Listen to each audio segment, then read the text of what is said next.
Hi, in this video, we will do Chapter 8, Potential Energy and Conservation of Energy. We will talk about conservative and non-conservative forces, potential energy and the work, also conservation of mechanical energy, and other related concepts. So let's start. So throw a ball up with initial velocity, v0. The initial kinetic energy is, so initially when the ball is here, as you throw it up, initially the kinetic energy is 1/2 m ball v0 squared. When the ball is at the top, let's say it goes up to this maximum point and stops. So when it's at the top, the velocity is 0, so the kinetic energy is 0 at the top. If the total energy is always conserved, and it is conserved, what happened to the initial kinetic energy? So it had some initial kinetic energy. What happened to that energy? Well, initial kinetic energy is turned into gravitational potential energy when the ball is at the top. In the case of a compressed, let's now talk about a box and a compressed spring system. So in that case, the compressed or stretched spring, so if, let's say, if this is the natural position of the spring, let's say this is the equilibrium point, let's call this point x equals 0. So you can stretch the spring like this, or you can even extend it further like this. So in the case of a compressed or stretched spring, kinetic energy of the box and the spring potential energy get converted to each other. So sometimes the total energy is stored in the compressed spring. In this case, you can see that it's compressed and the block stopped. Let's say it has 0 velocity. In this case, the energy is completely potential energy, and it's stored in the spring. And if you release the system, the spring will come to its natural position, equilibrium position, and the box will have some, it will go out with some speed. So in this case, there will be no potential energy in the spring, but the box would have the kinetic energy. So basically, the kinetic energy and the potential energy, they can get converted to each other. But the total mechanical energy, if you sum them up, the total is always conserved. When is it conserved? There is a condition. If there's no friction, no air fluid resistance, and no other force, which we will call non-conservative forces in the following slides. So we have two kinds of forces. One of them is conservative force, and the other is non-conservative force. Let's start with the conservative force. It means the work it does is stored in the form of potential energy that can be released at a later time. For example, if this person lifts the box up, so this person does some work, and then that work, that energy can be stored in the box as a potential energy. So that person maybe is putting that into a shelf or somewhere else. And at a later time this person can come, take the box from the shelf and just release it. That energy can be converted back to kinetic energy here as 1/2 mv squared. So the point here is, if you have conservative force like the gravity force, it can be stored. So it can be stored as a gravitational potential energy. What are the other examples? The other example is spring force, for example. It's also conservative because you can have a spring and you can squeeze it, compress it, or extend it, and you can store energy here as potential energy. And at a later time, you can come back and then release the spring, and then you can get that potential energy converted into kinetic energy. And the same thing happens with this crossbow. In this case, there's no spring, but there's this tension force, which is also conservative. What are non-conservative forces? Non-conservative forces, well, they are the forces that do not store energy. What is the example? For example, friction energy or airflow resistance. If you have a box, if you, let's say, push it to the left with force F, there will be a friction in the opposite direction, to the right, and that friction causes some heat on the table and on the surface of the box. So there's no way to get that heat back. So that energy is gone as heat. It basically goes away into the environment. So there's no way to get it back. So you cannot really store the energy that is wasted by friction. The same thing with airflow, air resistance or liquid resistance. In this case, you can see that you can see the aerodynamics, the airflow. So that airflow is creating some force. It's actually pulling the car in the opposite direction. That force is usually called drag force. And most of the time, most of the gas that you spend on while driving is actually against this force. So a lot of gas is going into, it's actually wasted by this force, which tries to slow down the vehicle. So these are non-conservative forces, which means, again, you cannot store the energy from the work that is done by non-conservative forces.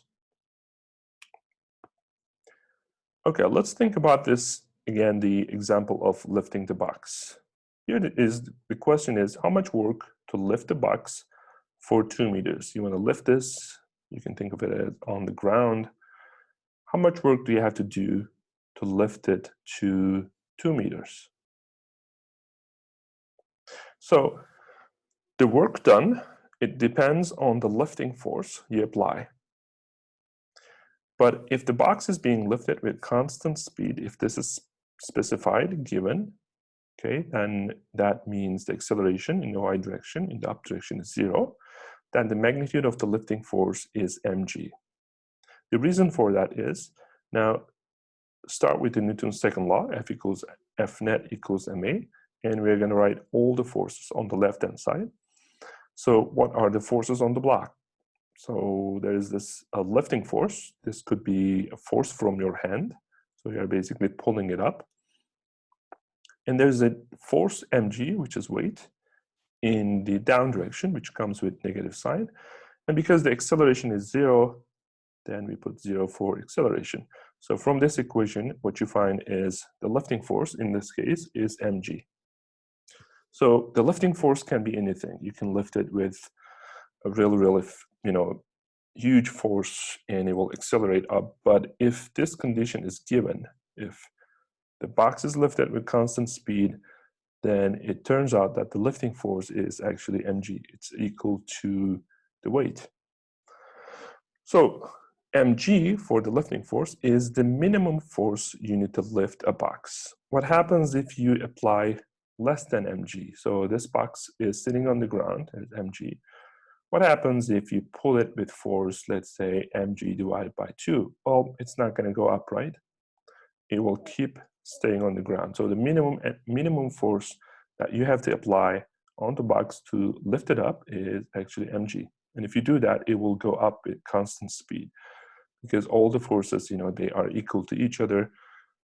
The acceleration will be 0 in this case, but it can still go up. It can still go in the up direction with constant speed. Remember, 0 acceleration does not mean 0 speed. It just means constant speed. Okay, the minimum force you need to lift a box is mg. We found that. Now, if speed is constant, the kinetic energy won't change, right?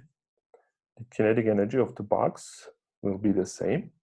Now, if you remember from chapter 7, the change in kinetic energy, in this case, it's 0, because the speed is not changing. We are pulling it up with constant speed. Now, change in kinetic energy, if you remember from chapter 7, it's equal to work done by all the forces on this object. So these forces can be, it includes the lifting force, it includes mg, and if there are other forces, it includes all of those forces. So kinetic energy in this case is not changing because it's constant speed. If, by the way, if you remember, delta means change.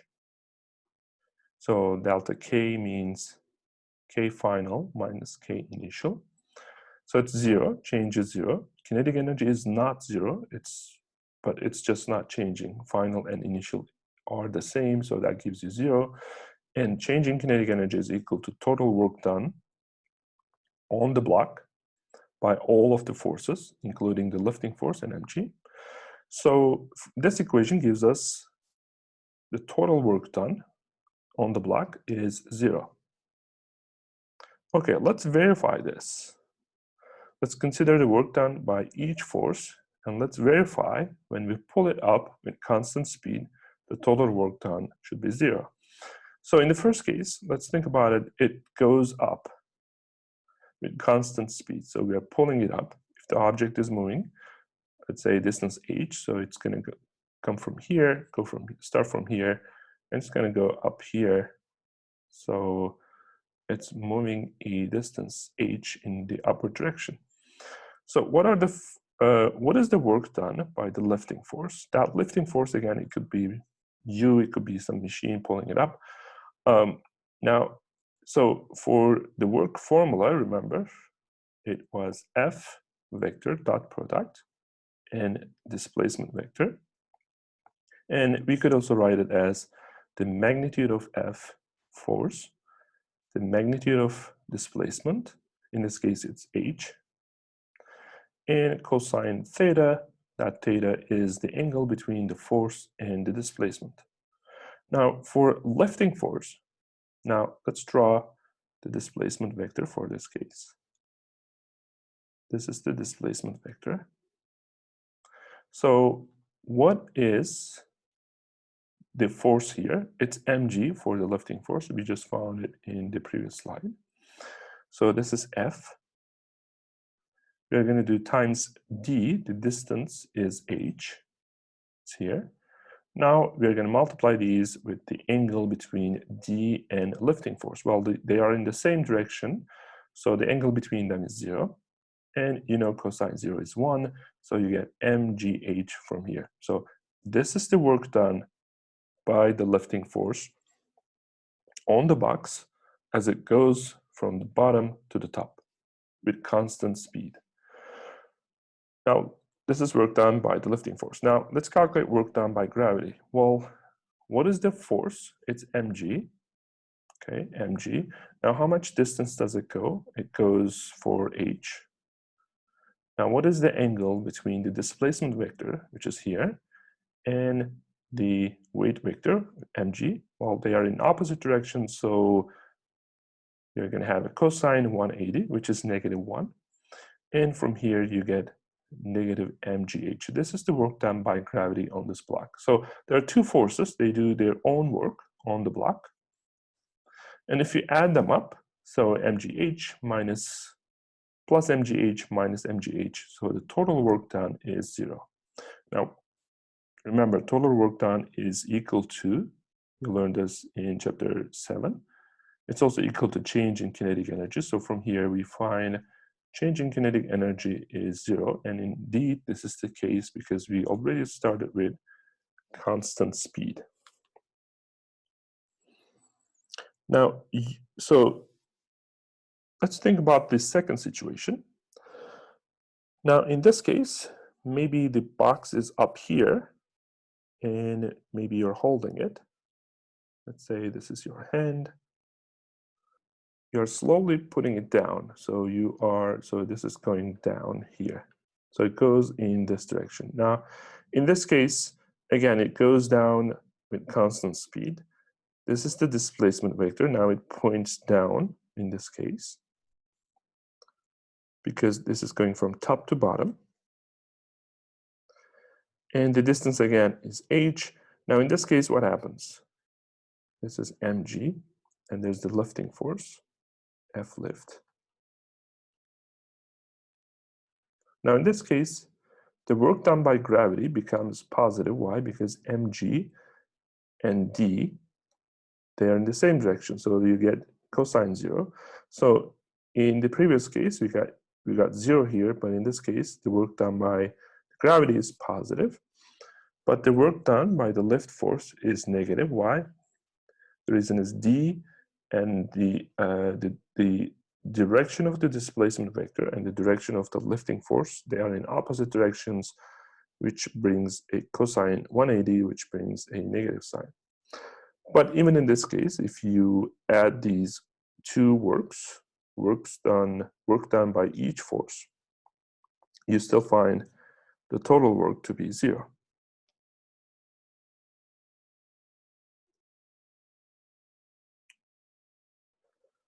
To repeat, work done by a person is, so this person is the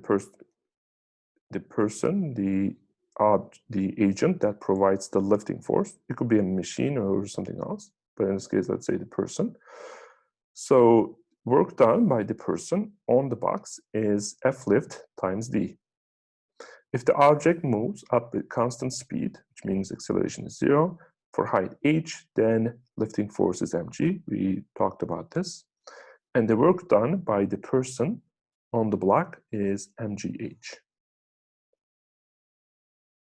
And there's a note here. The person can, in general, lift the box with any force greater than mg. That's possible. It doesn't have to be mg.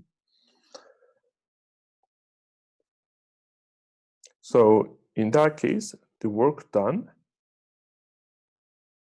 by the person will be more than mgh, because instead of force F lift, instead of being mg, now it's going to be some other force. So it's going to be F lift times d will be greater than mgh, and F lift when it's greater than mg. That's also possible. So it turns out that mg is the minimum force to lift the box up. Okay, now we are continuing with the conservative and non-conservative forces. We will have a definition here about closed path. What does it mean? Closed path means initial and final positions are the same positions. In the figure, the closed path is, so let's say we have this box initially on the ground here, and then so it moves to B, so it goes from A to B, and then we, let's say, lift it up to C, and then we carry it in the air to, maybe you're carrying it to D, and then you put it down back to A. So it starts from A, it goes back to A. That's the definition of closed path. Now we have two rules. The first rule is the total work done by conservative forces on a closed path is 0. Now, what are the conservative forces here? Of course, the force that comes from the person is non-conservative. Okay, so the lifting force, the pushing force, like lifting, pushing, these are non-conservative forces. They're coming from you. Why are they non-conservative? Because you cannot really store that force, right? If you lift something, that energy is gone. That force, you cannot really take that back, take that energy or work done back from the system. It's gone, just like friction. But there's one conservative force here, which is gravity. So that conservative force of gravity, mg. So this rule here, it tells us the total work done by the conservative forces, in this case, just gravity,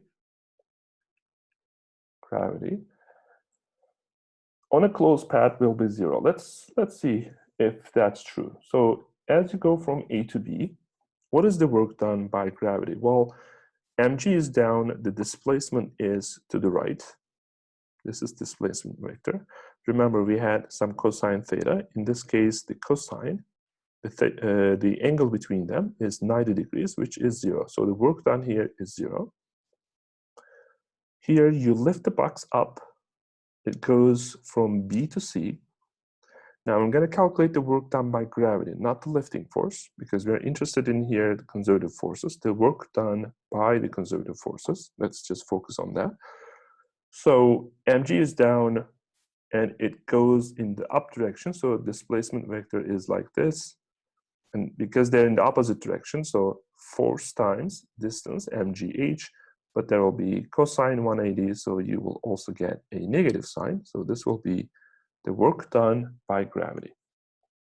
Remember, work done by gravity or anything, in general, work can be positive or negative. Now, what happens if you carry this box from C to D? Well, the gravity does not do any work as you move from C to D. Why? Because this is the displacement vector.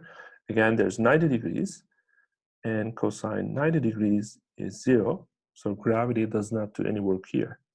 So work done from C to D is 0. And in the last section, from D to A, the gravity is down, D displacement is down. So they're in the same direction, so you will get mg, and the height is h, so mgh, that's the work done. And you will have a positive sign in front of them because D and force mg are in the same direction. So now we have 0, 0, negative mgh, positive mgh. If you add them up, the total work done by gravity, the conservative forces, is 0. So that's the proof of rule 1.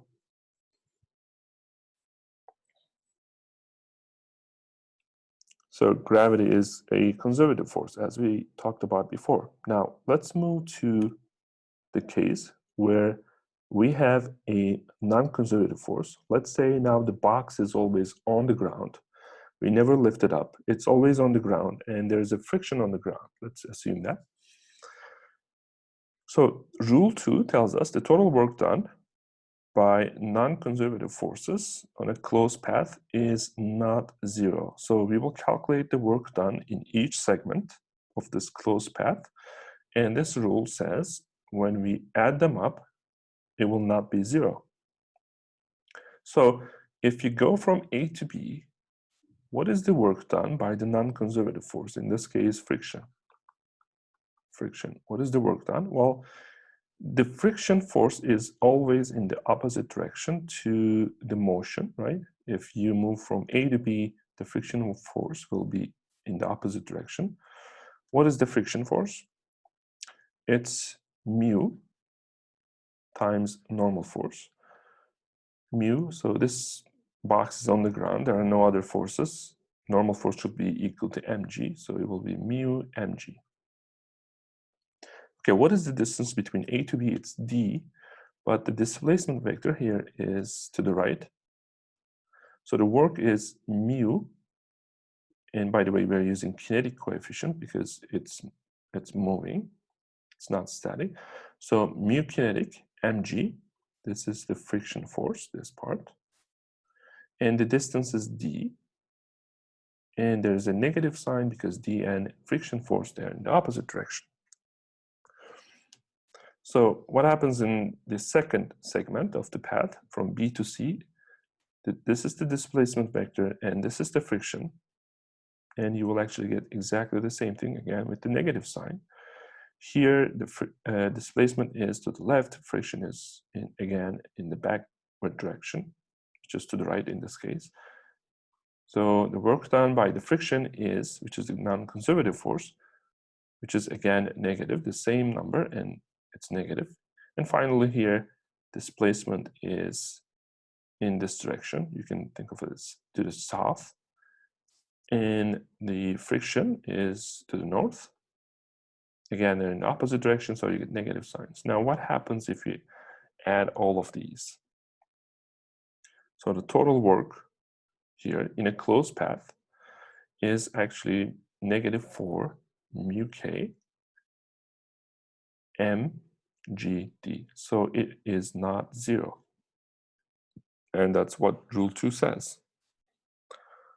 So to summarize, on a closed path, the work done, the total work done by a conservative force gives you 0, but if it's a non-conservative force, like friction, it gives you some non-zero value. So friction is a non-conservative force. This is also a way to test rule 1 and rule 2, to test if a force is conservative or non-conservative. So imagine now, think about the case where a person is pushing the box to this direction. So let's say this is F, and the person is now pushing it in this direction here. It's F, pushing to the left, and here pushing in towards A. Now in each case, D is actually in the same direction with the direction of the force that's coming from the person, D. So we will get Ft as work. For example, from here, we will get F times D. So if you sum them up on a closed path, what we get 4 times Ft. So the force from the person is non-conservative.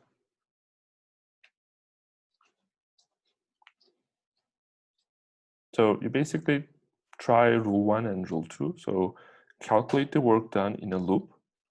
If it gives you 0, then that force is conservative. If it gives you non-zero value, then that force is non-conservative.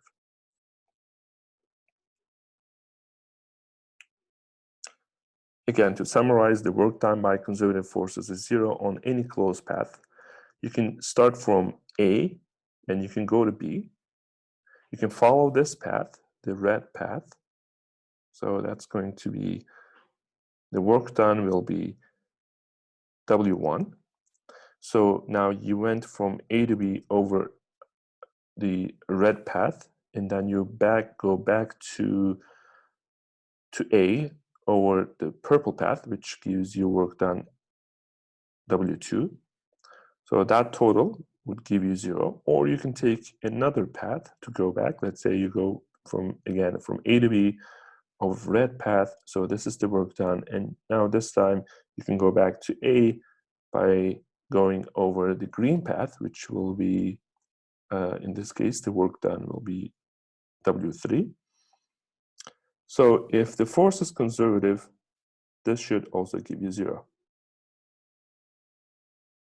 So in a way, when you have conservative forces, and when you start from some point and start from this point, say A, and follow this path, go back to that point, or follow this path, if the force is conservative, then it doesn't matter which path you follow. The total work done on any path will be 0. But we saw that's not true for non-conservative forces. Why? Because if you have friction, let's say if you make a small loop, the friction, the energy that is wasted into friction will be less than the case where you make a larger loop. In the larger loop case, the friction force will do more work. So in that case, there will be more waste into friction.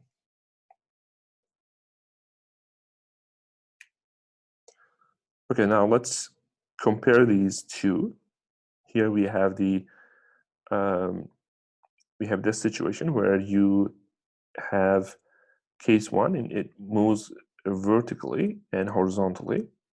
Okay, the work done by gravity in path 1. So you lift it up a little bit and then you go to B.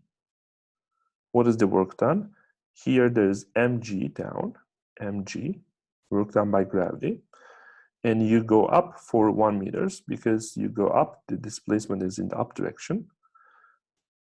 So it will be mg 1 meter, but there will be negative sign. And as you move from this point to point B, because now you are moving in the horizontal direction, but the gravity is vertical, so the angle between displacement and mg are 90 degrees, so you will get 0 from this part of the motion. So on path 1 here, from A to B, the work done is negative mg. Now on path 2, initially you'll go from here to here. The work done is 0 because gravity is mg down. And you go in this direction. This is the displacement vector. There's 90 degrees between them. Now, and then you go from this point to this point. Now mg is down and d is up. So how many meters? You go up for 2 meters. And force is mg. And there's a negative sign because the force mg and the displacement there in the negative direction. Then next you go from this point to this point. Again, gravity doesn't do any work. And finally, you go from this point to B. In this case, the direction of the motion, which is displacement, and mg, they're in the same direction. So you get mg times 1 meter. This is 1 meter. And you get a positive sign. Now, if you add them up, you find, again, negative mg. So the work done, so by gravity, is the same from A to B. So we started from A and we went to B. In the first case, we followed this path 1. In the second case, we followed this longer path 2. But at the end of the day, we started from A and end up with B. End up at B. So the work done by gravity is the same from A to B regardless of the path taken. Hence, the gravity is a conservative force. Now, we talked about this. What happens for the non-conservative forces? In this case, there's friction. In this case, we talked about gravity and friction, non-conservative. So when you calculate from this path, for example, the work done here is negative mg, 1 meter. The work done is here is not 0 now because there's friction force. The friction force is in the opposite direction. The displacement is to the right. So how many meters? 3 meters. From here to here, it's 3 meters. So this is the work done. As you can see there, you have negative signs because the displacement and the friction are in the opposite direction. So when you sum them up, you get negative 4 mu mg. That's the work done to go from A to B over path 1, this short path. What about going from A to B on the long path? Now, here you lift it up, right? You lift. But here, the box is always on the ground. So you don't lift it up. So it's always on the ground. So here, we kind of look from the top. Here, there's a side view. This is top view. So it's always on the ground. So there's always friction. So now if you go from A to this point, this is 6 meters. The friction force will make work of this much.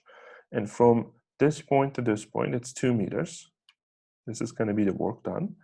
From this point to this point, 3 meters, and then finally 1 meter. 3 meters, 1 meter. Now, if you follow the second path, see what happens. The work done is negative 12 mg, mu mg. So see, path 1 and path 2, the work done changes depending on the path. Here, remember, the work done did not change, did not depend on the path. But here, in this case, it depends on the path. So the work done by the friction force depends on the path taken. Hence, friction is a non-conservative force. Remember, this was rule 2. Rule 2. And this was rule 1.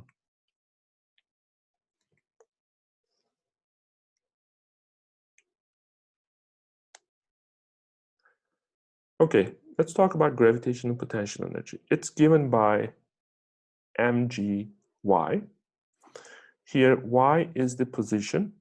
It can be positive or negative with respect to the coordinate origin. Let's say if you have a table here. So on the table, say there's a box. Okay. If you choose a coordinate system here, x, y, then the potential energy in this case is mg. Well, y is 0, mg is 0, so it is 0. But again, if you have the same table, same box with mass m, if you put the coordinate system here on the ground, so the origin is on the ground now, let's say this height is h. In this case, the potential energy would be mgh. So the potential energy, the value of the potential energy, it depends on the coordinate system you choose, but that's not a problem. That we will see in physics, what we are interested in, the change in potential energy, not the potential energy value. So work due to conservative forces, they change the potential energy. This is another formula that we are introducing now. If there's work done by the conservative forces, the C means conservative, it will change the potential energy of the system. So think about this diver. She starts from at height y, and then she dives into the pool. And the coordinate system is chosen so that this 0 is the water level. So that means at this point, there's no potential energy, and at the initial point, the potential energy is mgy. So these are potential energies. So this theorem, it tells us the change in potential energy. Now, what is the change? Final minus initial, 0 delta U equals final minus initial mgy. So the change here is negative mgy. So this theorem tells us that change in potential, well, negative of the change in potential energy is equal to work done by the conservative force. What is the conservative force here? It's the gravity. So while falling down, what is the conservative force done by gravity? The force is mg. So this is the force mg. And what is the direction of the displacement? Because she's going down, it's also in the down direction. So there is no angle, well, 0 degrees of angle. So it will be work done, will be mgd. So mgy. So the person goes from here to here. So this distance is y. Remember, we do F times D. D is how much distance it goes. Here we have the magnitude. So the magnitude of the distance, which is, magnitudes are always positive. It's y, so we have mgy. This is the work done by gravity. So this is work done by gravity, which is work done. Gravity is a conservative force. We can write maybe Wg. So let's say if this theorem holds here. So the work done by gravity is mgy. We found it by using F times D, remember? Now this should be equal to negative delta U. Remember, we calculated delta U as negative mgy. And these two negatives, they cancel each other, and turns out this theorem is satisfied. Can we take the potential, can we take the origin of the coordinate system at a different point? Yes. You can put it, if you want, here as 0, and the final position will be negative y. So in this case, potential here would be 0, and potential here would be mg. Now this point will be negative y. But again, since we are interested in not the potential itself, but the change in potential energy, everything will be the same. So the final result, the physics, would not depend on the coordinate system you choose.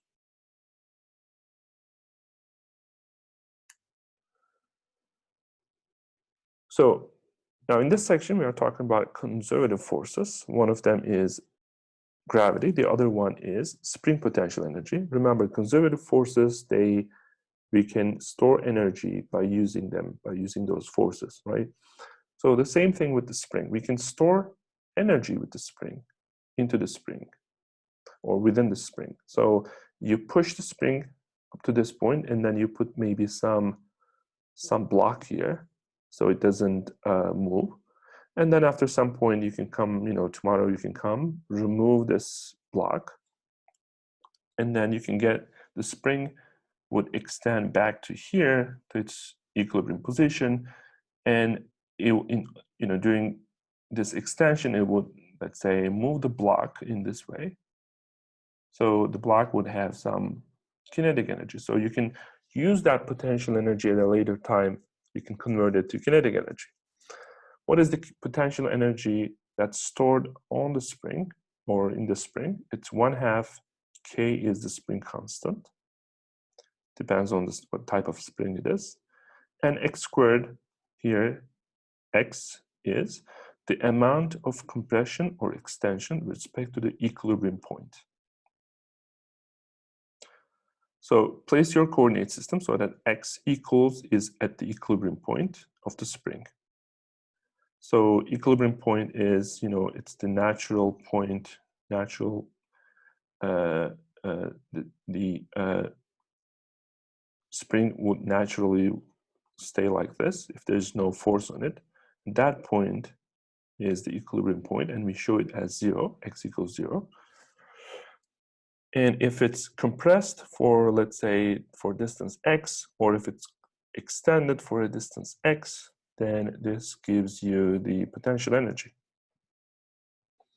And you can, if you remember in chapter 7, we derived this formula, potential energy, 1/2 kx squared, by using the force and position Fx graph. So the force and the position graph. The Hooke's law, that's the force by the spring.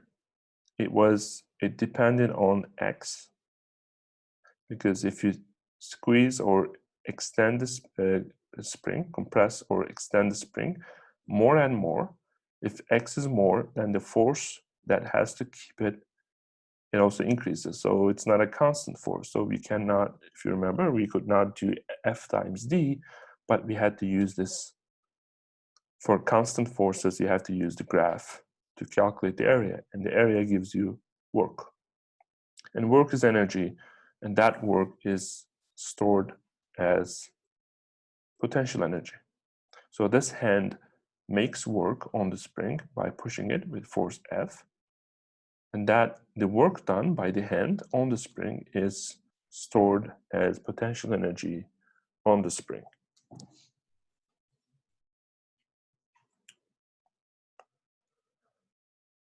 In the formula, use, so 1/2 kx squared, remember, use x in meters and k in Newton per meters. If they're in different units, then convert them to meters and Newton per meters, so that you find the spring potential energy in units of joules.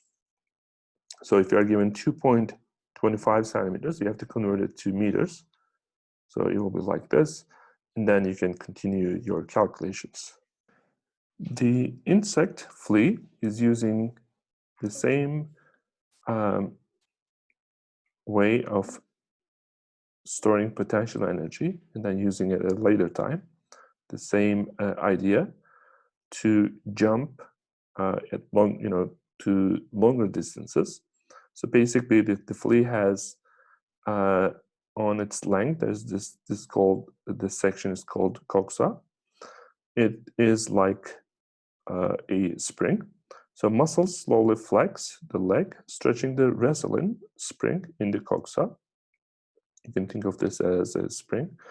So when the muscles are stretched, flexed, they actually turn the spring. You can model it as a spring in this way. So there is some extension in the muscles.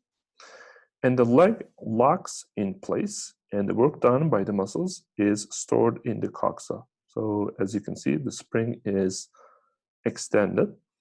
Now, energy stored in the coxa is released explosively. The trigger mechanism unlocks the leg and allows a spring in the coxa to contract back to original length, extending the leg. So this spring is contracted to the original equilibrium position. And then, of course, the flea is getting an explosive energy release from that, and then it helps the flea to jump to longer distances.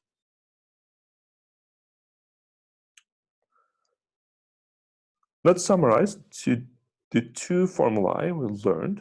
The total work done may in general include work done by conservative, which could be gravity or spring force, conservative work, and non-conservative forces, so work done by non-conservative forces, and the examples are friction, air resistance, force by a human. So the total work may include this and this in general. The total work, you can write it as conservative part and non-conservative part.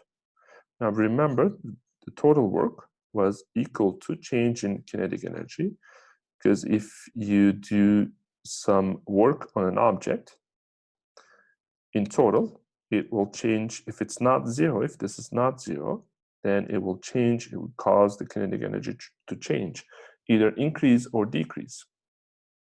Here, this change means final minus initial. And kinetic energy, you can also write it as change in kinetic energy as final kinetic energy and minus initial kinetic energy. Now, work due to the conservative forces changes the potential energy. We also learned this part while we were analyzing this figure. So if we rewrite this equation, I'm going to rewrite this equation. So omega total is now the change in conservative, the work done by the conservative forces. It's equal to negative change in potential energy. We can write it this way. And I'm going to write non-conservative work done by non-conservative forces as the same. So, and remember from the earlier chapters, chapter 7, this was equal to change in kinetic energy. Now from here, what I'm going to do is I'm going to put the negative delta U to the other side of the equation. So what we find is non-conservative forces are equal to change in kinetic energy plus change in potential energy, which we can write as change in mechanical energy. That makes sense. If there is a non-conservative force like friction or air resistance, then the work done by those forces, non-conservative forces, will eventually decrease the total energy, total mechanical energy. So the interpretation of this is work by non-conservative forces change total mechanical energy. If there are no non-conservative forces present, if this is zero, then change, so in this case, this part it would be zero. So delta E would be zero. Change in total mechanical energy would be zero. So this means mechanical energy is conserved. In that case, if there's no non-conservative force, the energy is conserved. What does it mean? It means conserved means not changing with time.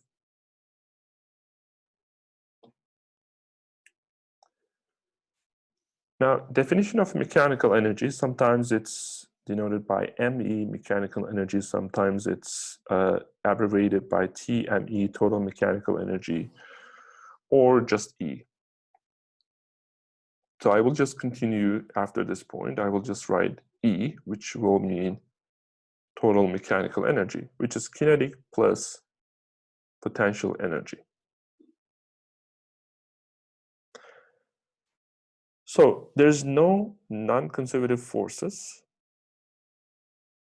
friction, air resistance, external force by a human or machine, but only conservative forces are present. If this is the case, if no non-conservative forces, but only conservative forces, we saw in the previous slide, the change in total energy would be zero.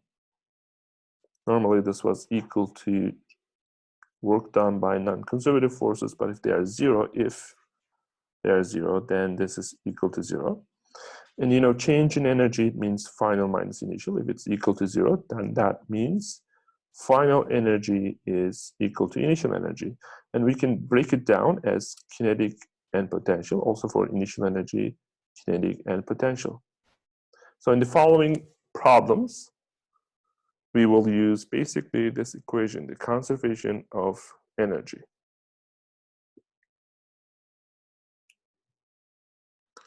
So look at this animation. This person is sliding down, and there's no friction in this part. And there is friction here on the unpacked snow. Now, we are going to talk about what happens to the kinetic energy, potential energy, work done by friction, and also the total mechanical energy. This is E. So initially, it starts with potential energy at the top, and the kinetic energy increasing. Potential energy is decreasing, and the total energy is conserved. Now, what happens? Look at here. There's non-conservative forces here.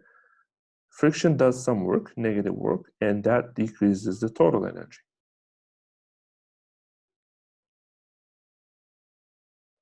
What about this case? Here we have, there's this spring, and there's this object with mass. It's connected to it. So the spring starts from this position, it comes to this position, this point, and then it goes, it's now compressed here. And the spring is basically making this oscillation back and forth. This is the equilibrium point. So C is the equilibrium point. So at that point, it's not extended or compressed. So because there's no extension or compression, then the potential energy on the spring is zero at this point. When the object is at this point, equilibrium point, because the spring is neither contracted nor extended, then the potential energy on the spring is zero. What happens if the potential energy is zero? Well, the total energy should be conserved, so that potential energy should have gone to somewhere. Well, it has gone to kinetic energy. So at C, the kinetic energy becomes maximum. So the speed is maximum when the mass is in the middle.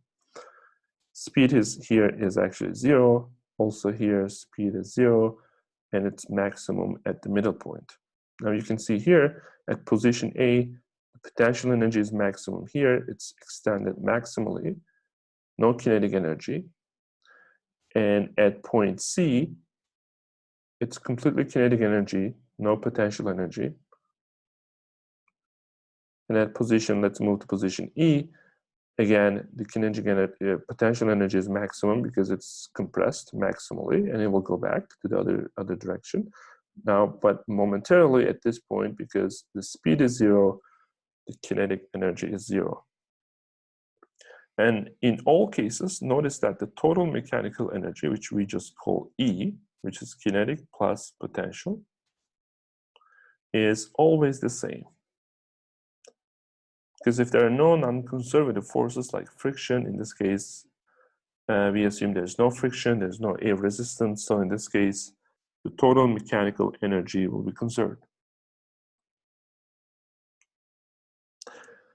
So we have a couple more examples to the conservation of total mechanical energy. Again, assume that there's no air resistance or any friction. Total mechanical energy is kinetic plus potential. U is sometimes written as PE to mean potential energy. You can use either one. So if there are no non-conservative forces in the system, let's think about this. The object is thrown. Initially, it has potential energy, and that potential energy, PE, blue is potential energy. It goes down. As it goes down, the kinetic energy is increasing. But if you look at the line here, which is for the total mechanical energy, it's always the same. So what's happening is potential energy is getting converted to kinetic energy as this falls. Now, what about the pendulum? At this point, the potential energy is zero. Let's say this is zero. Say potential energy is zero here. And the speed is maximum. Now you can see here it slows down here. And in fact, it stops. Also at this point, it stops. So at these points, the potential energy is maximum. And at this point, the kinetic energy is maximum.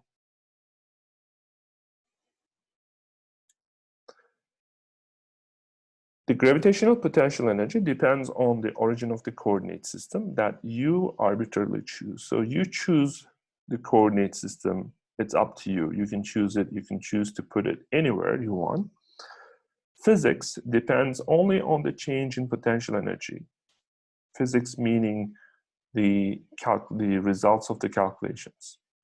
The change in potential energy below is mgh in both cases. If you drop these keys from this height and they fall on the table, what is the change in potential energy? Well, if this is h, the change is mgh. So for these two cases, the coordinate origin is shown by this yellow star. So in this case, the coordinate origin is here. In this case, the coordinate origin is here. Now let's write down the energy, initial energy and final energy for both coordinate systems for in these two different situations. And we will actually see they're not different, they're the same. So in the left case, what is the initial energy at this point with respect to this coordinate system? Well, initially it's thrown, it's just released, so there's no initial speed, so that means kinetic energy is 0. The potential energy, now when I write potential energy, I have to look at the coordinate system. The 0 is here, so then the potential energy, if you remember, it's mgy. This is the coordinate, y coordinate. Now the y coordinate of these keys with respect to this coordinate system is positive h. So the total energy is mgh.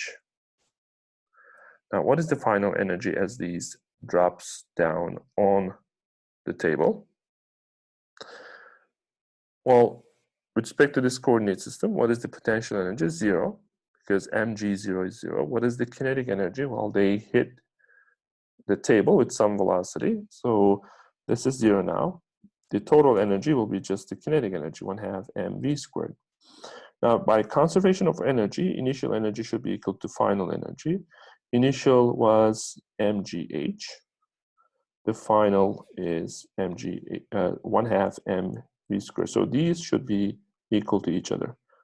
Now look at this equation. Now let's see in the second case what we are doing, just changing the position of the coordinate system. If we are going to get the same equation, this equation, if we do, then we can say the results or the physics does not depend on the coordinate system. Okay, so in the second case, the coordinate system 0 is here. So this point is y equals 0. Now what is this point? This point is y equals negative h. The position of this point is y equals negative h. Let's write down the kinetic energy and potential energy. Well, there's no kinetic energy, initial energy is 0. It's just like here, 0. But the difference here is the potential energy is also 0. Why? Because the potential energy is mgy, and with respect to this coordinate system, y is 0, so it's 0 as well. So initial energy is 0. The final energy is now at this point, the kinetic energy is just like this, same, because there's some final velocity, and 1/2 mv squared. But what's different here is the final potential energy, which is mgy, but y is negative h, so it's going to be mg negative h, or we can write it as negative mgh. Again, let's do initial energy equals final energy. So initial energy was 0. The final energy is this thing. Okay, it's here. But if I take this negative mgh to the other side of the equation, I end up with this equation. And it turns out these are actually the same results. So this example shows you that the coordinate system, the physics, the results, does not depend on the coordinate system. Let's say you calculate the final velocity. Let's say everything is given, like m, g, h are given. In fact, in this case, m's cancel out. Let's say g and h are given. You can calculate v. You can calculate, so if you calculate it from here, v equals 2gh square root. And if you calculate from here, you find exactly the same thing. So that means the results or the physics doesn't depend on the coordinate system. But of course, we need the coordinate system to make the calculations. So you have to choose a coordinate system. It's up to you which one to choose. Make the calculations consistently, and then the result will be independent of the coordinate system that you chose.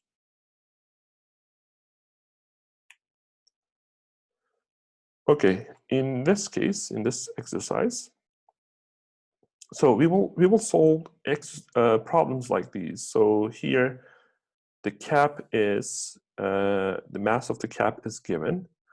Initial velocity of the cap is given. The final velocity is asked, and it's given that it goes up for 1.18 meters.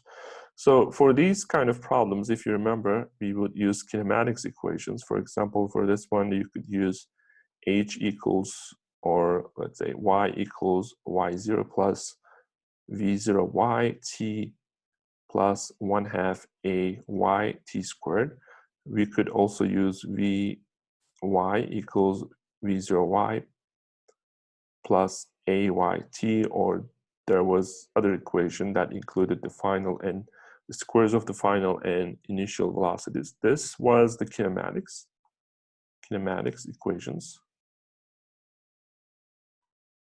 But in this chapter, we will see that we can actually, using the conservation of energy, that idea, which is initial energy equals final energy, we can solve the kinematics problems in an easier way.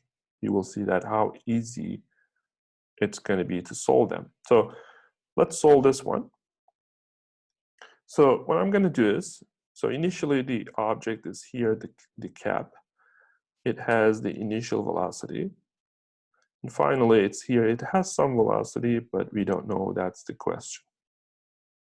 And this distance is 1.18 meters. So I'm going to use this. Final energy equals initial energy. Now, what is the initial energy? So if I choose the coordinate system like this, initially the potential energy is 0, right? U equals 0. And kinetic energy at that point is 1/2 mvi squared. So the total energy initially will be, well, because potential energy is 0, it will be just 1/2 mvi squared. What is the final energy when the object is at here, at this height? So the final energy, it has E final. It has mgh, with respect to this coordinate system, the potential is mgh, and also the kinetic energy, 1/2 mv final squared, and the potential part mgh. Now, in this problem, I will assume there's no air resistance, so initial energy should be equal to final energy. Now I will just write down these equations, 1/2 mv final squared plus mgh equals 1/2 mv initial squared. And if you plug in the numbers that are given in the problem, you find final speed is 6.2 meter per second. So as you can see, instead of using 1 or 2 or sometimes even 3 kinematics equations, I could easily solve this equation by using just this simple formula. Remember, each of these, they have kinetic part and potential part. Kinetic and potential.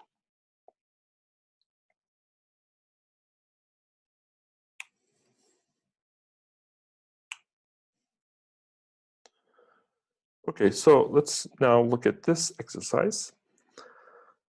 Caps thrown with the same initial velocity, but at different angles. Now look at the initial velocities. The magnitudes are the same, but they are at different angles. Are the final velocities different or the same at height y final? So at this height, what the speeds or the velocities, are they going to be the same or different? Here's the solution. So I will again use the energy. So I will write down the initial energy.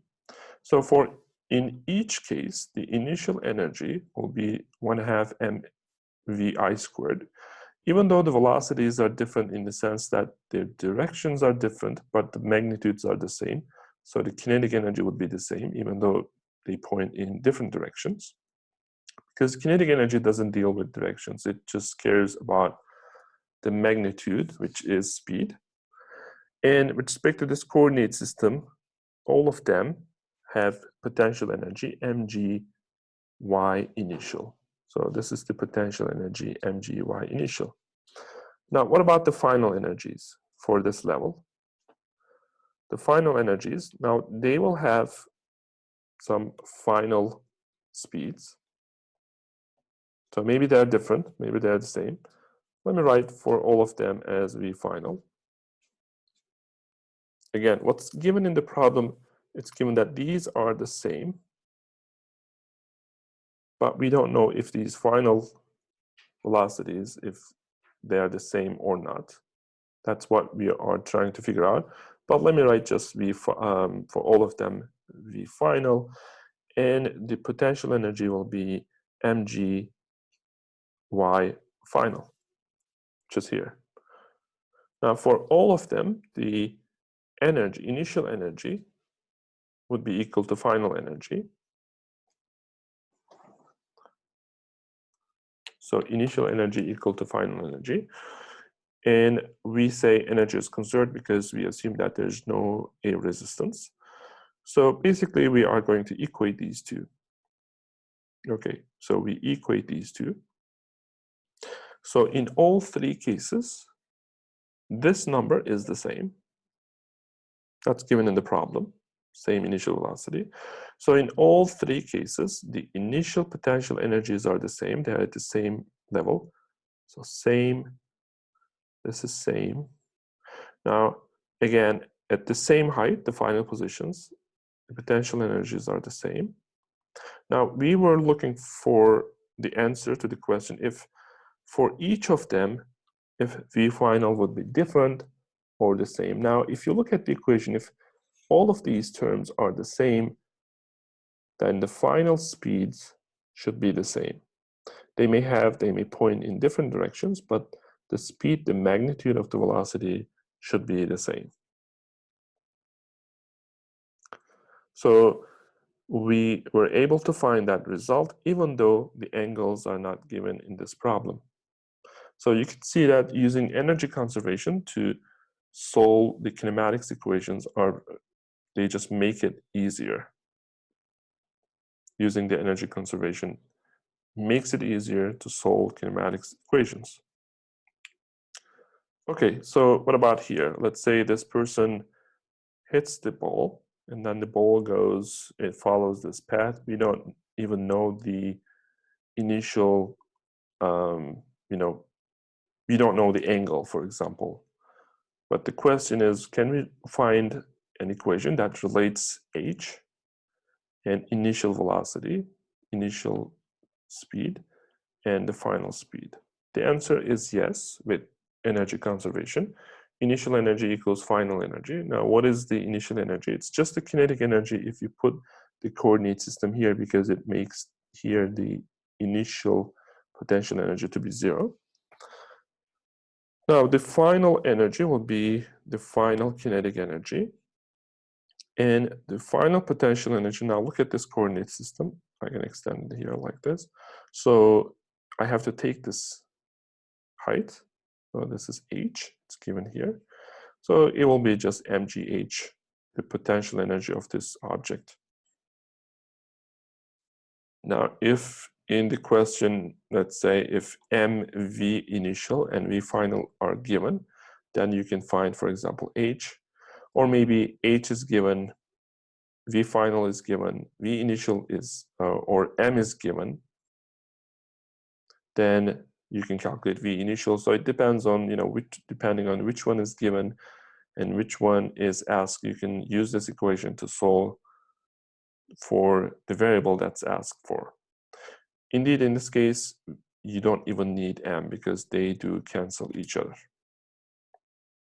So the final equation is 1/2 v initial squared equals 1/2 v final squared plus gh. So to be able to solve this equation, let's say you relate h, v final, and v initial. You don't even have to know mass in this problem. Now in the second exercise, the question is, these two kids, they go into the slide with the same initial speed, which is 0. The question is, what will be the final speed if it's going to be the same or different? Because when you have a straight slide and a curved slide. So does it make a difference? Well, again, write the initial energy and final energy. Initial energy, let's choose this point to be 0 point. Let's say this is our coordinate system. This is 0. So initially there will be mgh in both cases. Mgh, that's the total energy, initial energy. There's no kinetic. And the final energy will be the energy. So in this case, 1/2 m v1 squared. And in this case, it's going to be 1/2 m v2 squared. Now, if you equate these, so in this case, we have mgh equals 1/2 m v1 squared. M's are gone. And in this case, we have, this is E final for this one, and for this one, and this is E final. So if you write E1 equals E final for this one, it's going to be mgh 1/2 m v2 squared. Again, m's are gone. Now look at these equations. The left-hand side are the same. 1/2 is the same. What's left is v1 squared here, v2 squared here.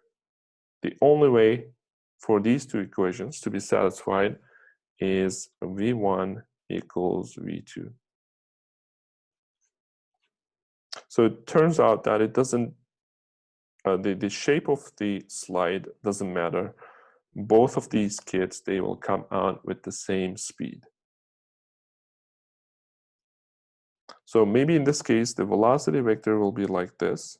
And maybe in this case, the velocity vector may be like this. But the magnitudes, the speed, will be the same.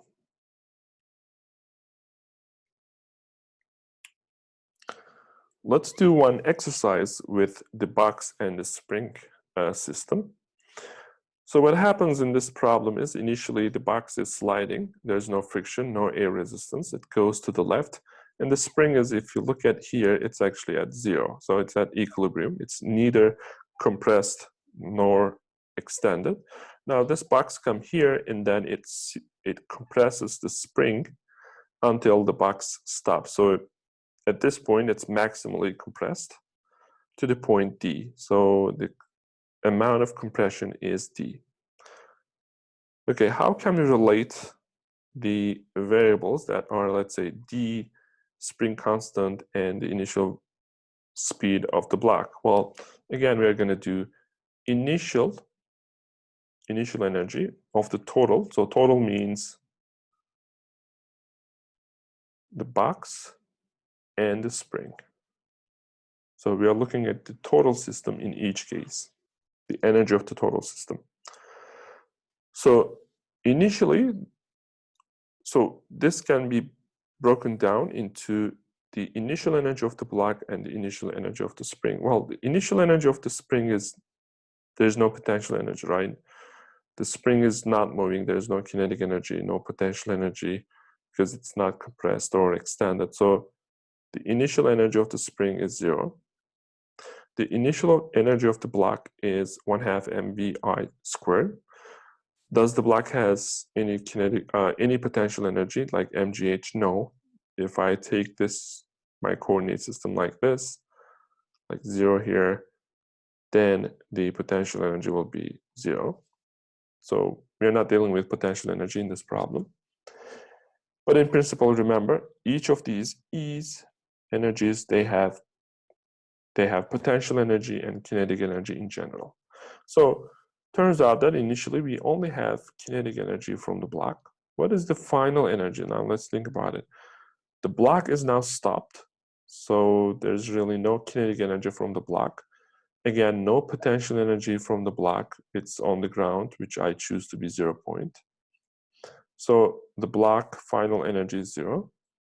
What about the spring energy? Well, it's going to be 1/2 kd squared. This is the extension amount, d. So, and there's really no kinetic energy in the spring. It's just the potential energy. So what do I have? I have 1/2 mvi squared equals 1/2 kd squared.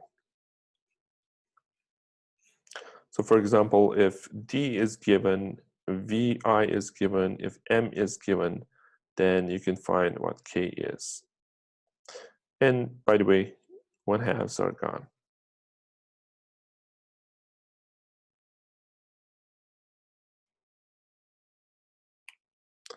Okay, now this is a similar problem, but in this case, we are going to deal with also gravity, because this is now the motion is vertical.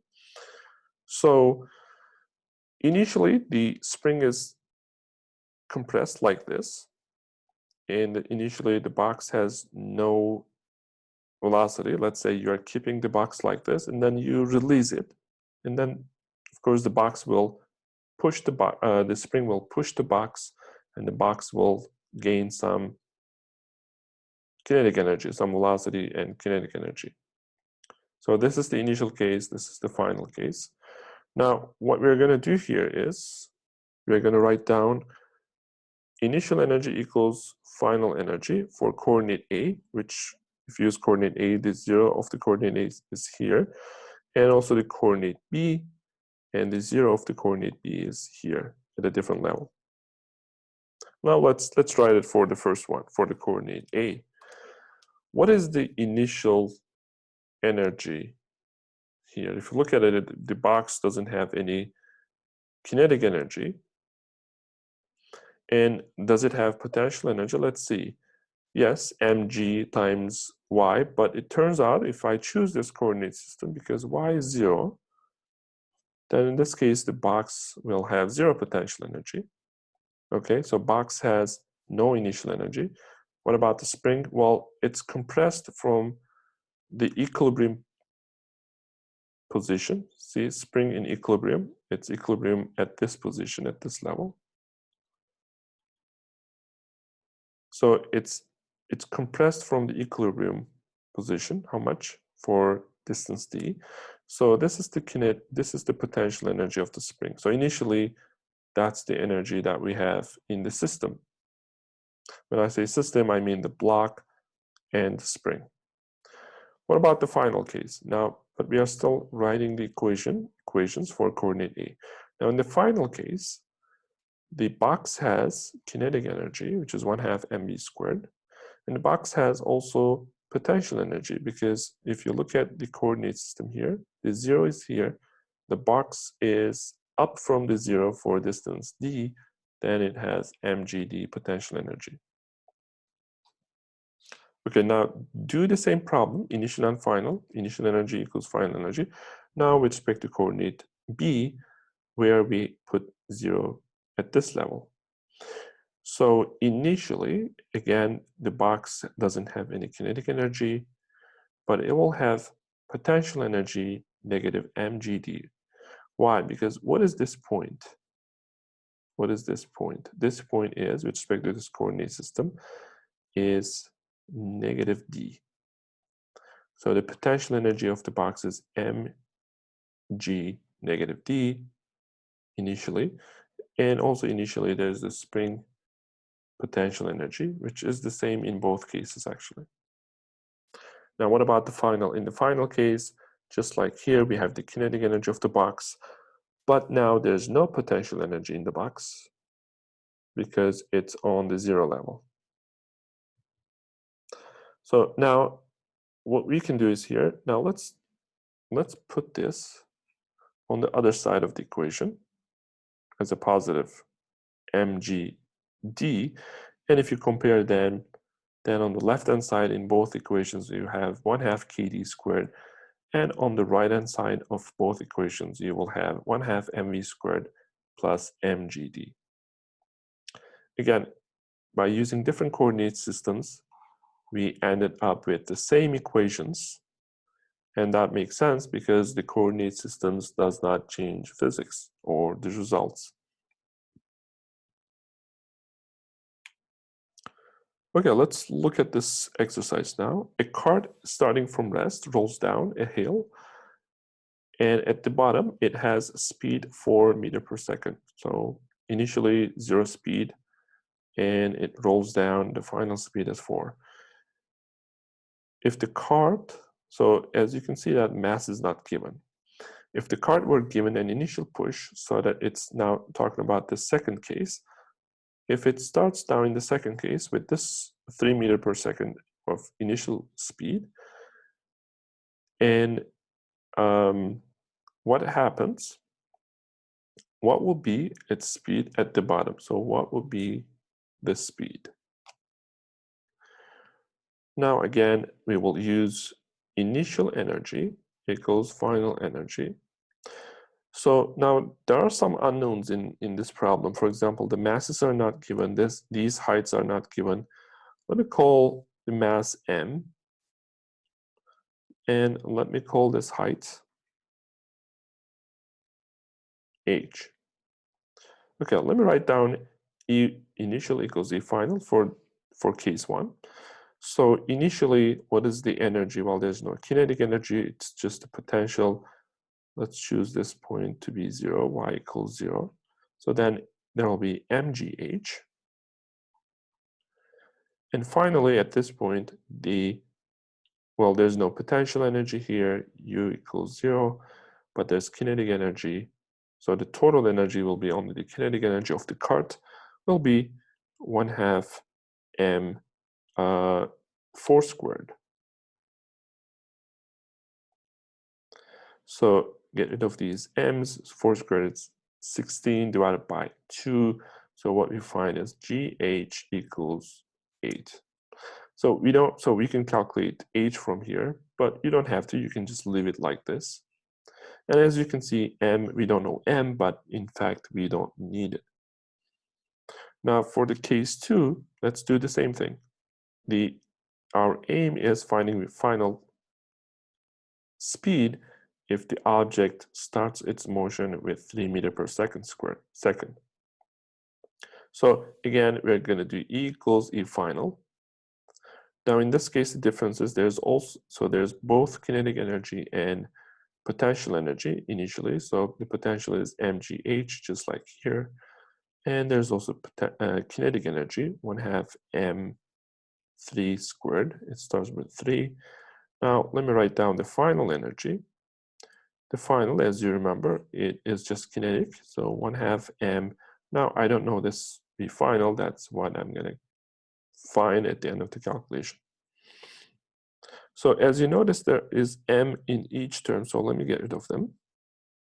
So from here, what I find is 8, why 8? Because gh, we found it to be 8, so it's 8. Plus from here, 9 divided by 2 is 4.5 equals 1/2, well, it should have a squared here, 1/2 V final squared. So this is 12.5 multiplied by 2 and take the square root. And from here, you will find V final is 5 meters per second.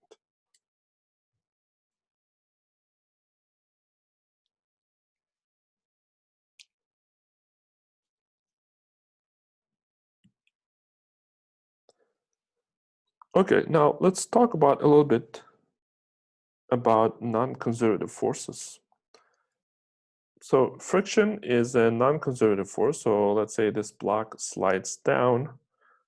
Let's say there's no friction here, no non-conservative force, only the friction is here on the rough patch. So this block starts with v equals 0 initial velocity, and it comes out with some certain final velocity. Friction is non-conservative force. Mechanical energy, total energy, is not conserved. Remember, non-conservative forces, work done by non-conservative forces, they change total energy. So in this case, because non-conservative force by friction, if you remember, it was always negative. So if the change is negative, that means it's decrease in energy. So energy decreases on the rough patch.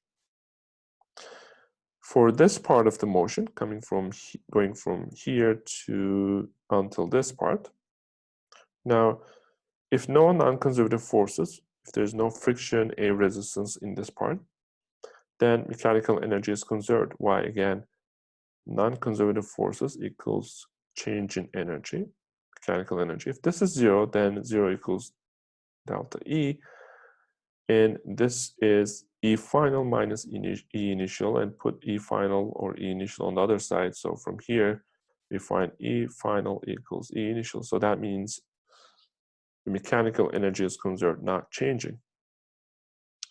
But what happens to kinetic energy and potential energy? Well, they are converted into each other. Initially, you have only potential energy.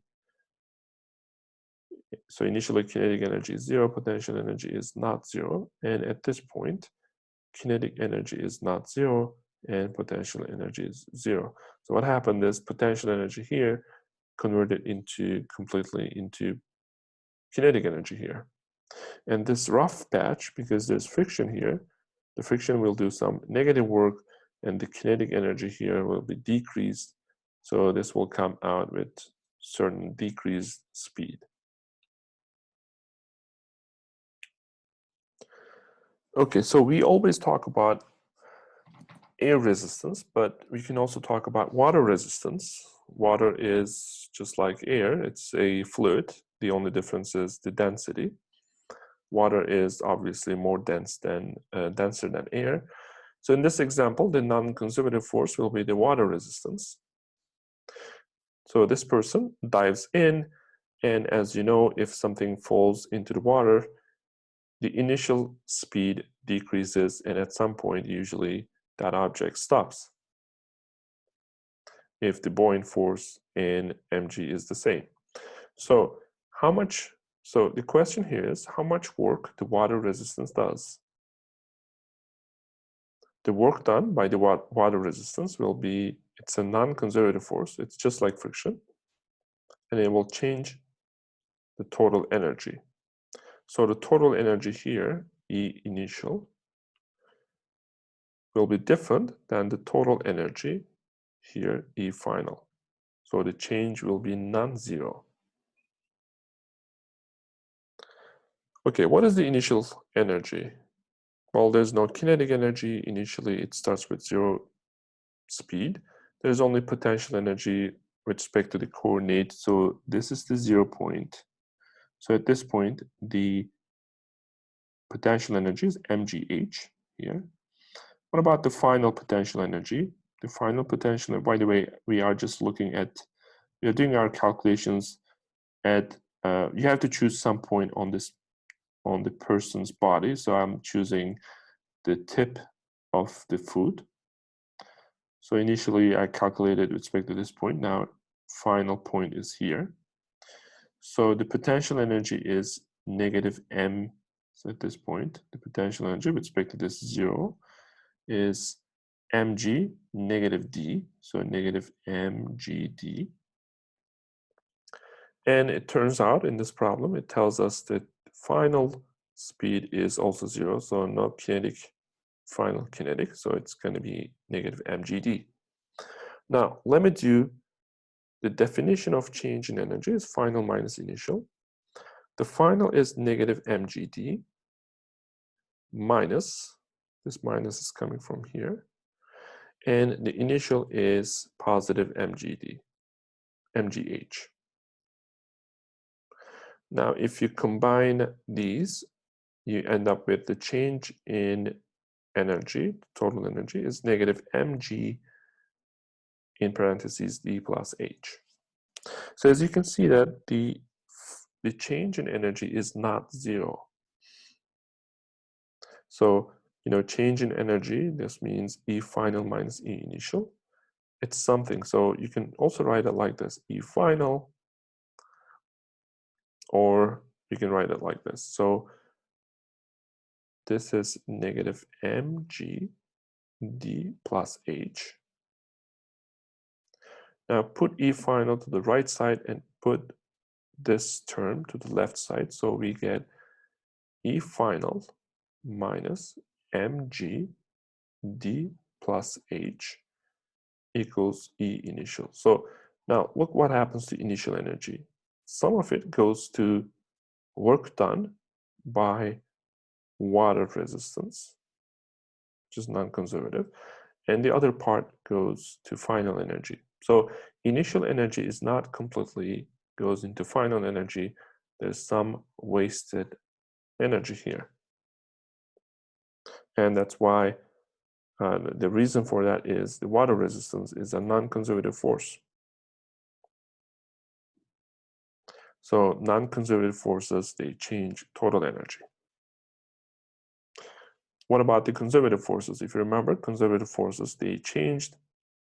If there is a conservative force, they would change the negative potential. And what about the total energy? Total work, which is conservative plus non-conservative, it would change the kinetic energy. So these are the three equations that relates to change in potential, kinetic, or total energy to work done by conservative and non-conservative forces.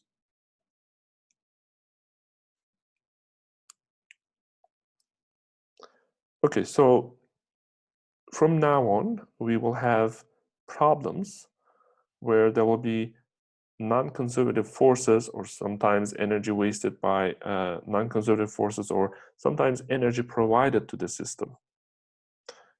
So for those, we will use this equation. So this equation has everything in it. So let's apply. So it's basically, so what we were doing so far is initial energy equals final energy. But this is only true if energy is conserved. Now we said a couple minutes ago, energy is conserved only if you don't provide any energy to the system or you don't take any energy from the system. But if in general, the most general case is you can provide energy to the system or you can take energy from the system. So the most general formula is this. Again, as usual, the initial energy, mechanical energy, can be broken into kinetic and potential. And also the final energy, similarly, is broken into final mechanical energy is broken into kinetic and potential final energies. Now, in this case, this block moves to the right, and this block M2, it hits the ground. Let's write down an equation that relates the variables in the problem. Just like with the person that was diving into the pool, I have to choose some point. So in this case, I'm going to choose for this one, I'm going to choose this point. So I will follow this point, how it moves, how much it moves. And for M2, I will choose the bottom point. First of all, let's say there's friction on the table. What is friction? It's mu times normal force. What is normal force in this case? Well, there's mg down, normal force up. There's no other force in the vertical direction, so N should be equal to mg in this case. So the friction becomes mu m1g. When you solve problems, be careful with the indices. So we are talking about m1 here. So it's important that you don't confuse or mix the indices 1 and 2. Now let's calculate as this block moves from this point, initial to final, how much work done by the friction.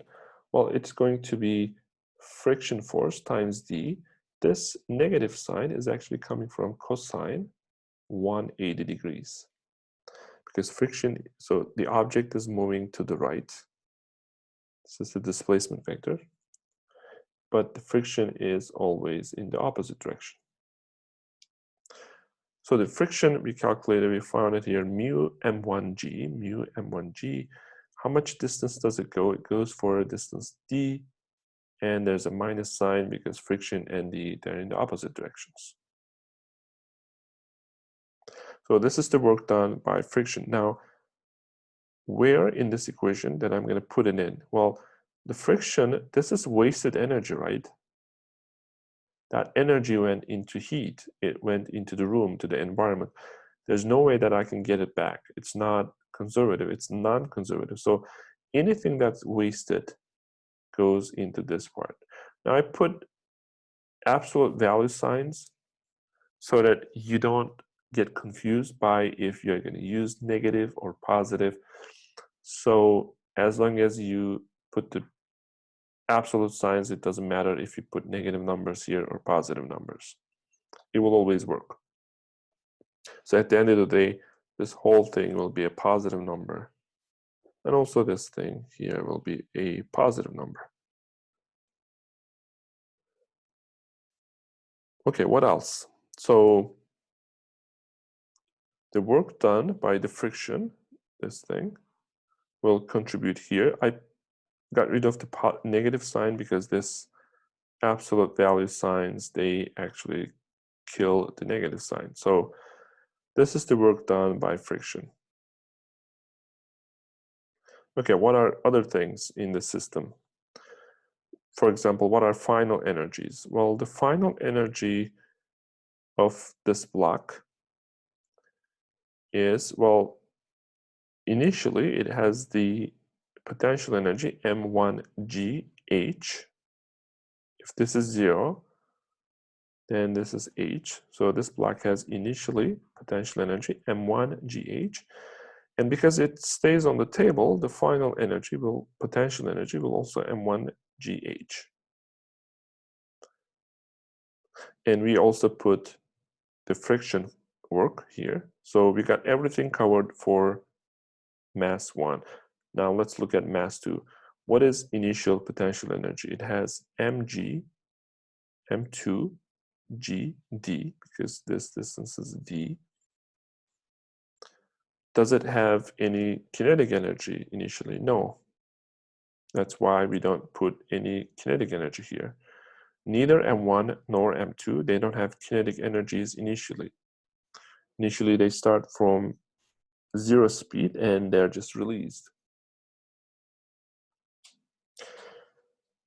Do they have final kinetic energies? Yes, as this block moves here and as this block moves to the ground, they will have some final energy.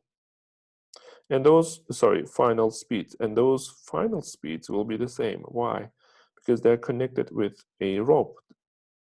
So if the final speed of this one is v final, the final speed of m2 should be also v final, because they're connected with the same rope. So here I have the final kinetic energy for the mass 1 and final kinetic energy for mass 2. Okay, finally, is there any E provided in this problem? Is there anything, any person, any external force that pushes or pulls these blocks? No. So that's the reason why we got 0 here. So we got everything for the whole system. Remember, look at the system. I write down the mechanical energies initial and final for the whole system, not just M1, not just M2, but M1 plus M2, the whole system. I wrote the energy lost here, the non-conservative work done by the friction. Now I got the kinetic energies, and in this problem there's no provided energy, so I have everything here. So this equation has all the terms possible. So in this equation, m's don't cancel because we have both m1 and m2. If we had just m, same m, then they would cancel, but here in this problem they're different, so they don't cancel, so they will just stay like that.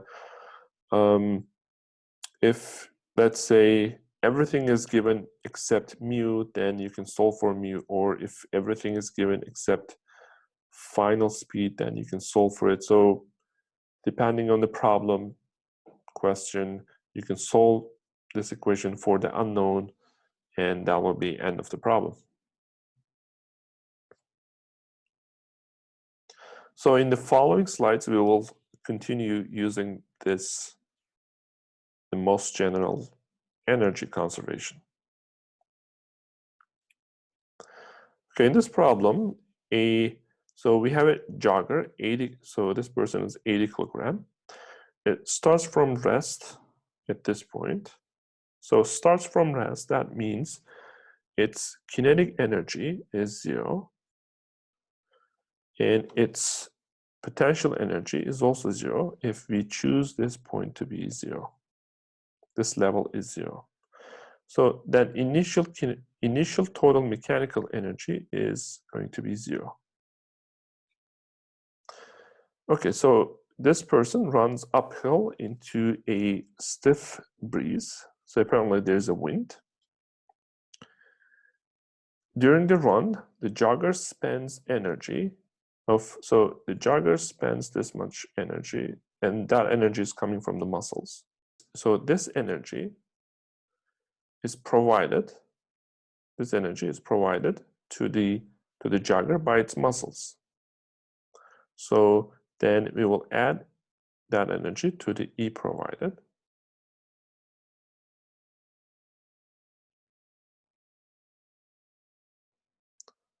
(1.8 times 10 to the 4th). And there's a resistance that does the work of -14, -4420 joules. So because there's a wind, that wind, the person is running against the wind, so that is going to be hard for the person, so he will be spending energy into that wind. Or if you think of this way, the wind force is this way, F wind, and the displacement is forward, D.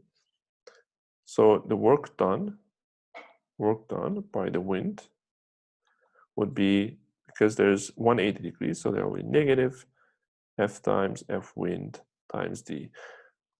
We don't have to calculate it because it's already given in the problem. So the non-conservative work done by the wind is this number, and it's because it's a wasted energy. It goes into here, so it's going to be 4420 joules. Okay, now there's one more thing left, which is the final energy of the jogger. It has kinetic part and potential part. Now the jogger, the final speed is 3.5. So there's going to be 1/2 m is given 80 times the speed is, the final speed is 3.5 squared.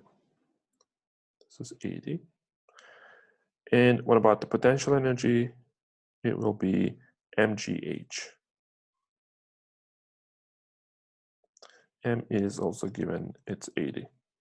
So if you look at this equation, the only unknown is h. In fact, that's what the problem is asking. Find the height of the hill. So from here, if you solve for this equation, you find h to be 16.17 meters. So what happens when we have wind? In the previous problem, we saw there was wind, and the person was running against the wind, so it was this case. But we could also have wind that's from behind the person, behind the jogger, that's actually helping the jogger to move forward. If it blows from behind the jogger, then it will be actually contributing to the provided energy, right? So in this case, the wind is pushing the jogger forward. So the jogger is moving forward already. displacement, and the wind force is also forward direction. And since they're in the same direction, the work done will be positive. And if you wonder which side it's going to go in, think about it. In this case, the wind is pushing the jogger forward. So that wind would help the jogger. So the non-conservative work by the wind will contribute to E provided.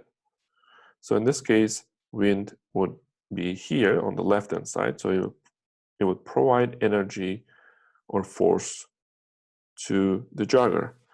But in the case that which we solved a problem like this, so it was the previous slide, the jogger movement is forward, but so this is the jogger displacement, but the wind force was in the opposite direction.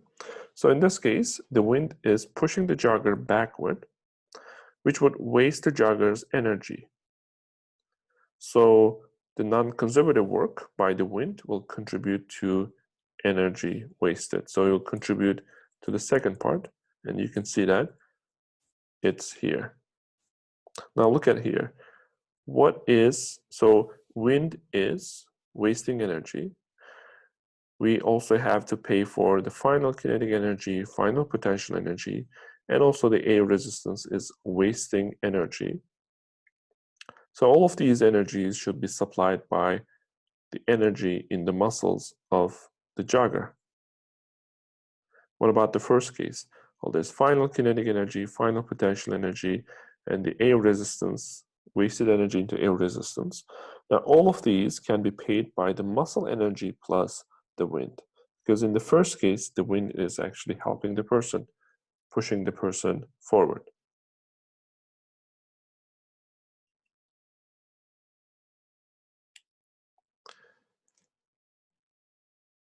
In this section, we will talk about potential energy curves and equipotentials.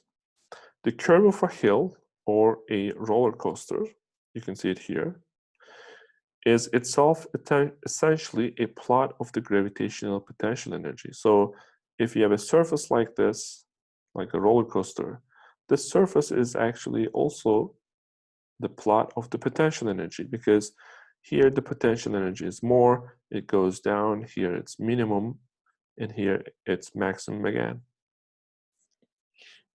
What happens if you're in the minimum potential point? Well, the kinetic energy is maximum at that point. The potential is minimum. Here, if you take this point, there's the kinetic and potential, they look pretty much the same. At this point, kinetic energy is minimum because, in fact, here, the kinetic energy becomes 0. It stops. The potential energy becomes maximum. The point here is this total energy, which is this much, is not changing. So E equals kinetic plus potential. So kinetic plus potential, it's always at this height. So the total does not change, assuming that there's no air resistance. But what's happening is kinetic and potential, they may be converted into each other.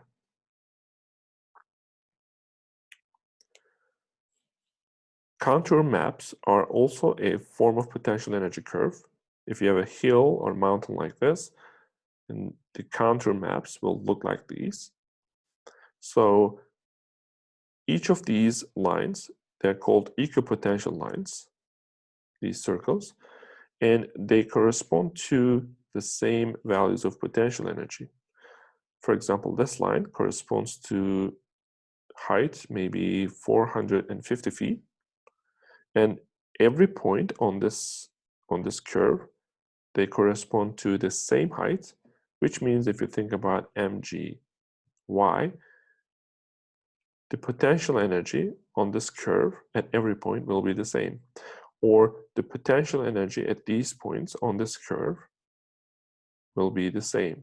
Because if you move on this curve, that will correspond to moving like this at the same level. If your level is not changing, then the potential energy is definitely not changing.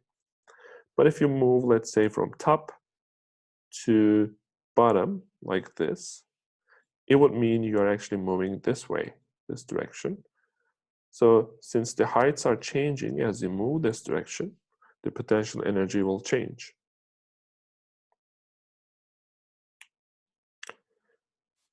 So in the previous slide, we saw the potential energy curve of the gravitational potential energy. It would actually correspond to the physical height. So in the case of a hill, mountain, or a roller coaster. Now in this slide, we will show the potential energy curve for a spring. Now what happens to the potential energy as the spring moves from the equilibrium point, either extended or compressed? Now at the equilibrium point, if you remember, potential energy is 1/2 kx squared. When x is 0, the potential energy is 0. So it's actually here at this point. This plot shows the potential energy, the vertical line, and the horizontal line is the distance or the position. So if it's extended, then the potential energy, so as you can see, for example, if it's extended to point A, then the potential energy is 1/2 k a squared. So it's higher here. If it's extended, if it's not extended by compressed to this point, then the potential energy is 1/2 k. Now negative a squared, but it's the same thing as 1/2 k a squared.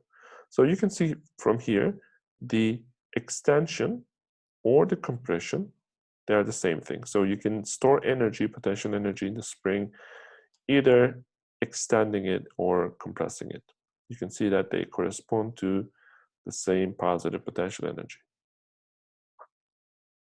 And the shape of this function is a parabola, like y equals some number here, x squared. It's a parabola. How? Because you can see it here. It's like y equals, there's some number, let's call it c, times x squared. So it's a parabola of this shape.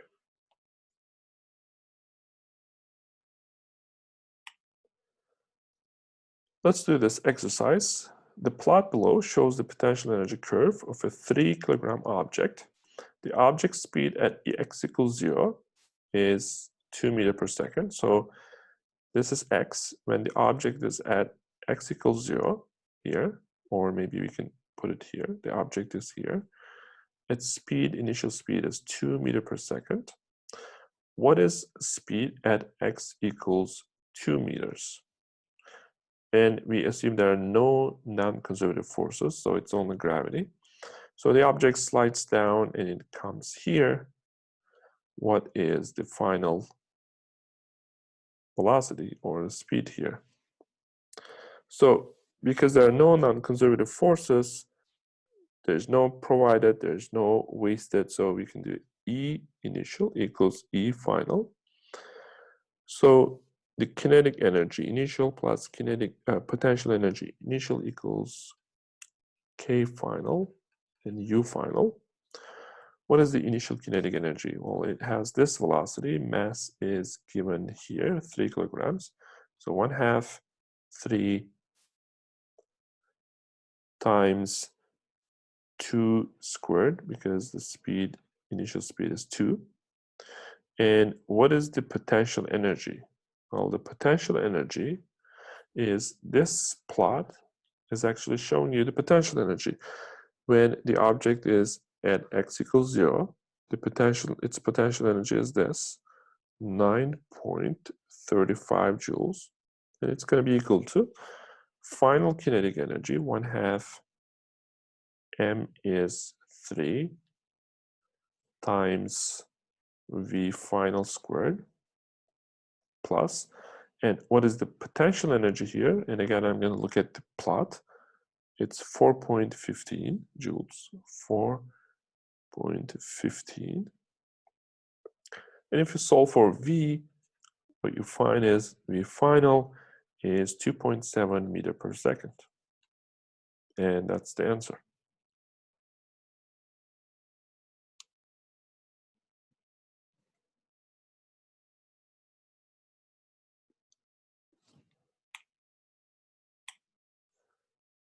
in this problem, what we have is there's a leaf here,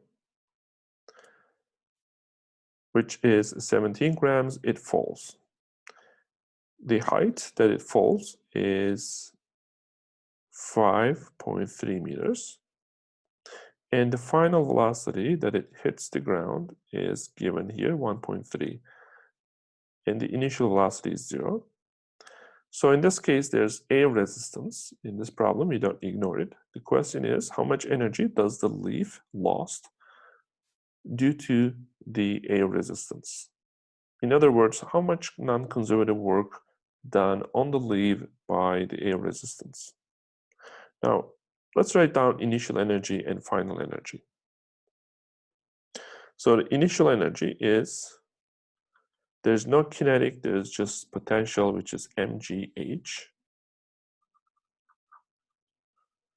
And what is the final energy? Now, in the final case, with respect to this coordinate 0, which is here, there's no potential, but just kinetic energy. So it's going to be 1/2 mv final squared.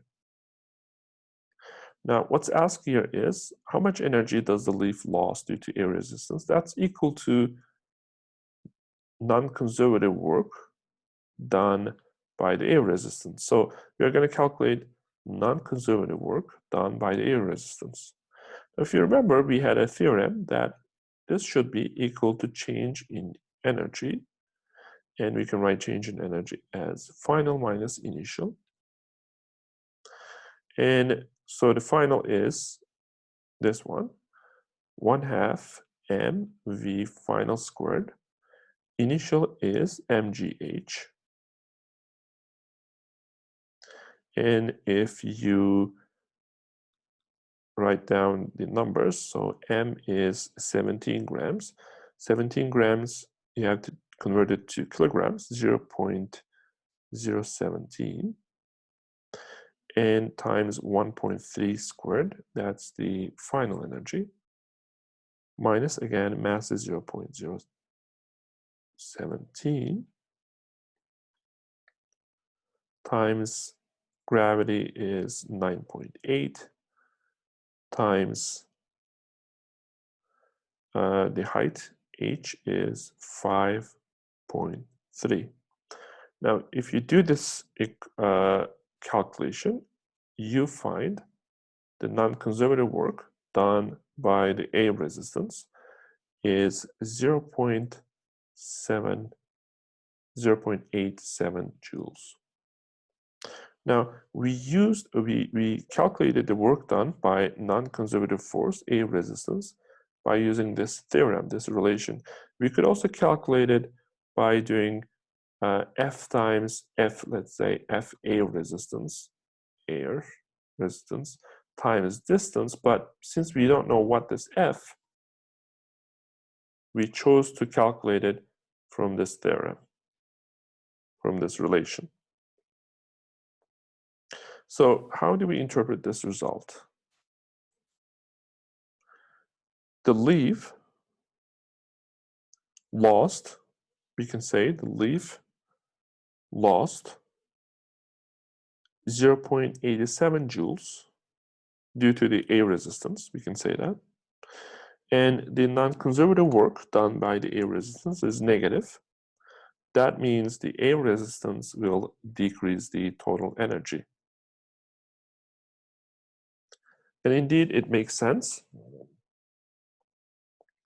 because A resistance is, it does decrease the energy.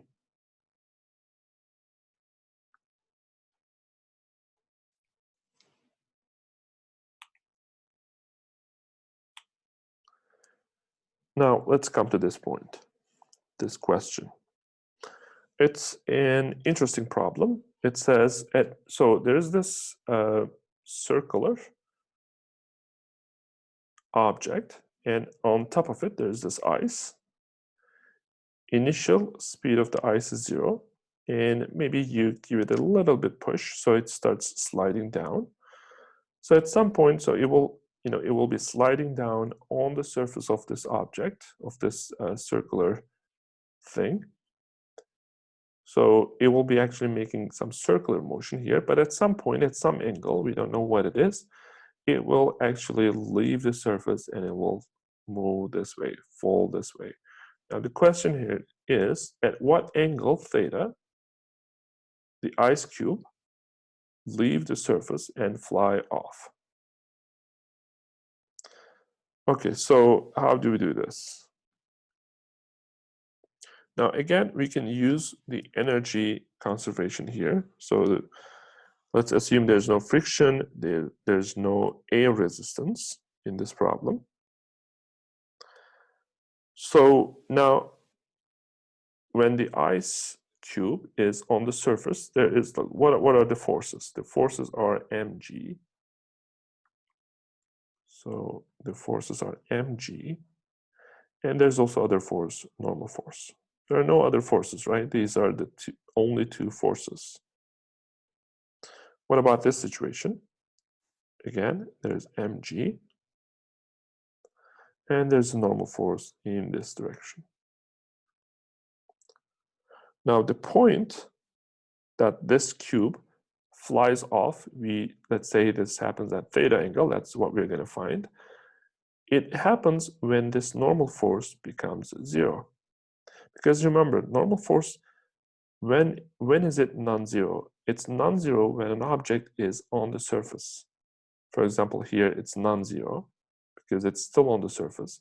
Here it's non-zero, but there's some point, some angle that the normal force becomes 0. That means there's no contact between the ice and the circular object. Remember, if the box is on the ground, there's mg and there's this normal force. But if an apple is falling down, if it's not on the ground, let's say it's falling down, there's only mg, no normal force. So we're going to find this angle, this exact point, by setting normal force equal to 0. Now, let me call this point A. This is point A, and this is point B. So I'm going to write down the energy conservation between point A and point B. So we're going to write down energy at point B equals to energy at point A. Now, what is the energy? What is the kinetic energy at point B? Well, let's assume that it has some final velocity here. Let's call it VB. So B is for it means the velocity at point B. So the final kinetic energy will be 1/2 mVB squared. Okay, is this block has any potential energy here? The answer is yes. Let's choose this point to be 0. So this is y equals 0 line. So this is our coordinate. So with respect to this point, the potential energy would be mg and height. And this height is, we have to take this height, h. So we're going to write mg, but we can actually find this height. How can we find it? Well, if the radius is r, then we have this r, and this angle is theta. Now look at this triangle. I can relate theta, r, and h. If you want, we can draw it here. So this is h, this is r, and this is the theta angle. So the relation is cosine, right? Cosine theta equals h, the adjacent, divided by hypotenuse. So h divided by r. And from here, you can see that h is r times cosine theta. So this distance, h, is r times cosine theta. So I'm going to write r times cosine theta here. Now, let's write down the kinetic energy at the point A. Well, it has 0 speed, so the kinetic energy is 0. And what is the potential energy? Now the potential energy is, I have to take this height here to here. Well, that's radius, right? So from here to here, it's basically radius r. So the potential energy will be mgr. So in this here, in this equation, we can get rid of m's. And I'm going to write 1/2 vb squared here. And on the other side, it's going to be gr 1 minus cosine theta. And if you solve for vb, we find it's square root 2 gr 1 minus cosine theta.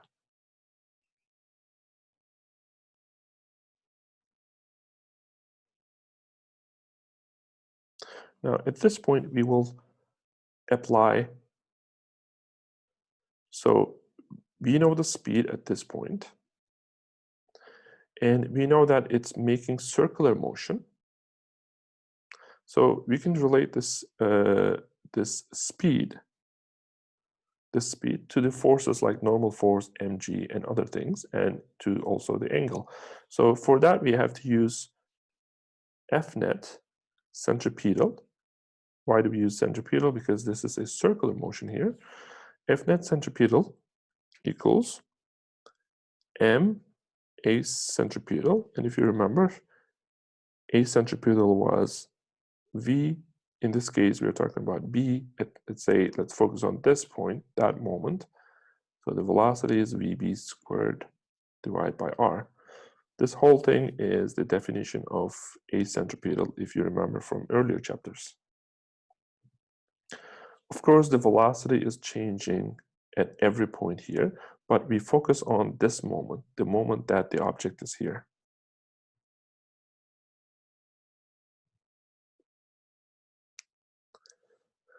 So now, first we have to write down the forces, right?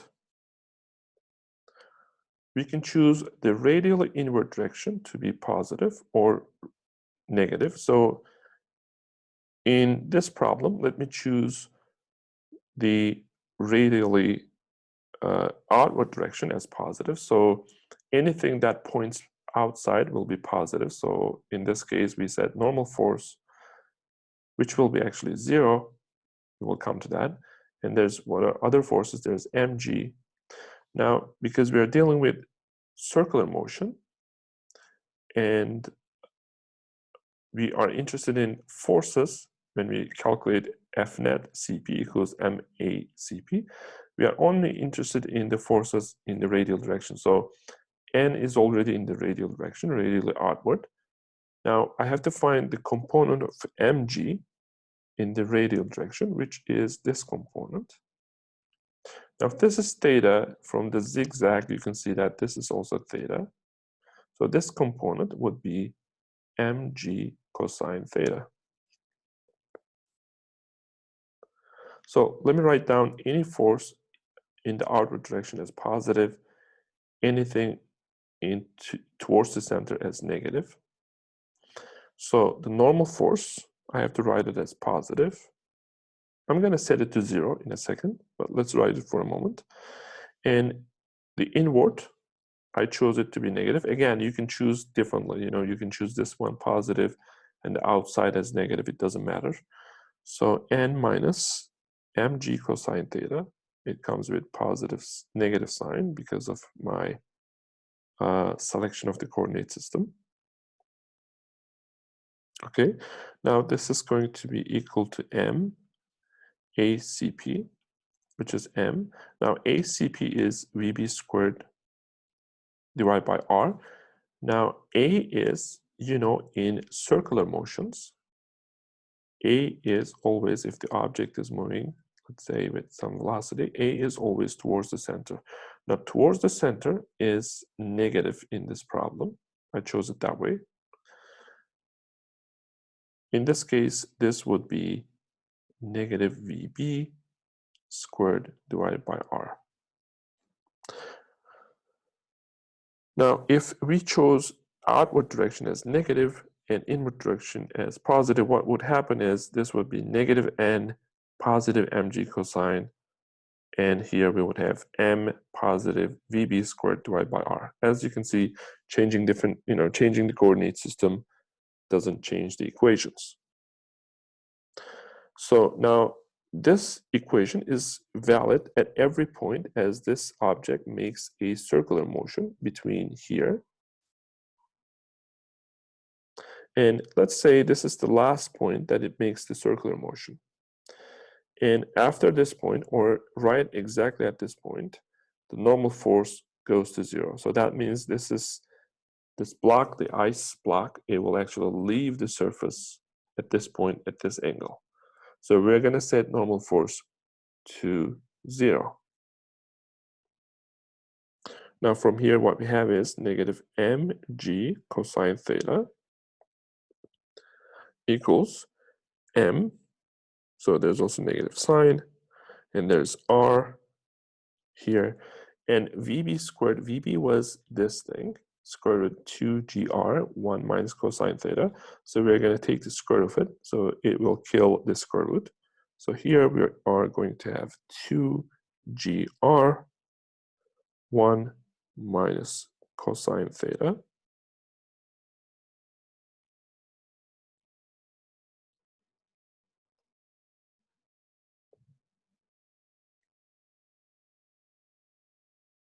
So let's get rid of this mg and this mg here. Let's get rid of signs, negative signs. So from here, what we have is what's left on the left-hand side is cosine theta, and on the right-hand side is 2 minus 2 times cosine theta. And this gives us cosine theta equals 2 divided by 3. And theta is inverse cosine 2 divided by 3. And if you put this number into your calculator, the answer is 48.2 degrees. So when this theta, this is the answer of this problem. When this theta is exactly equal to this number, 48.2 degrees, this block of ice will leave the surface, and after that point, it will do a projectile motion. So it will not follow a circular path. It will be like an object thrown in this direction. So it will do the projectile motion like this. So the path here would be a parabola. The path here is circular, but after that point, it will be a parabola because it's not on the surface anymore. So if you look at this problem, this result is actually universal. If you look at it doesn't depend on mass of the ice.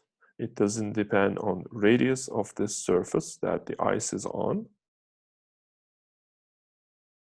It doesn't depend on gravity. So if you make this experiment on the moon, you will again find the same angle because the mass canceled out.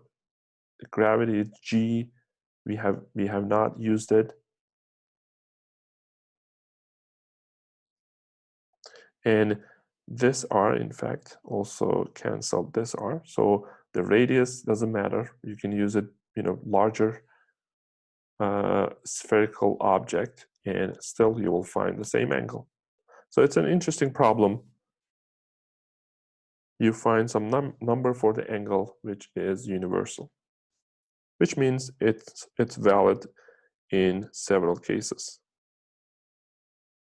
not depending on g, r, or mass of the ice block.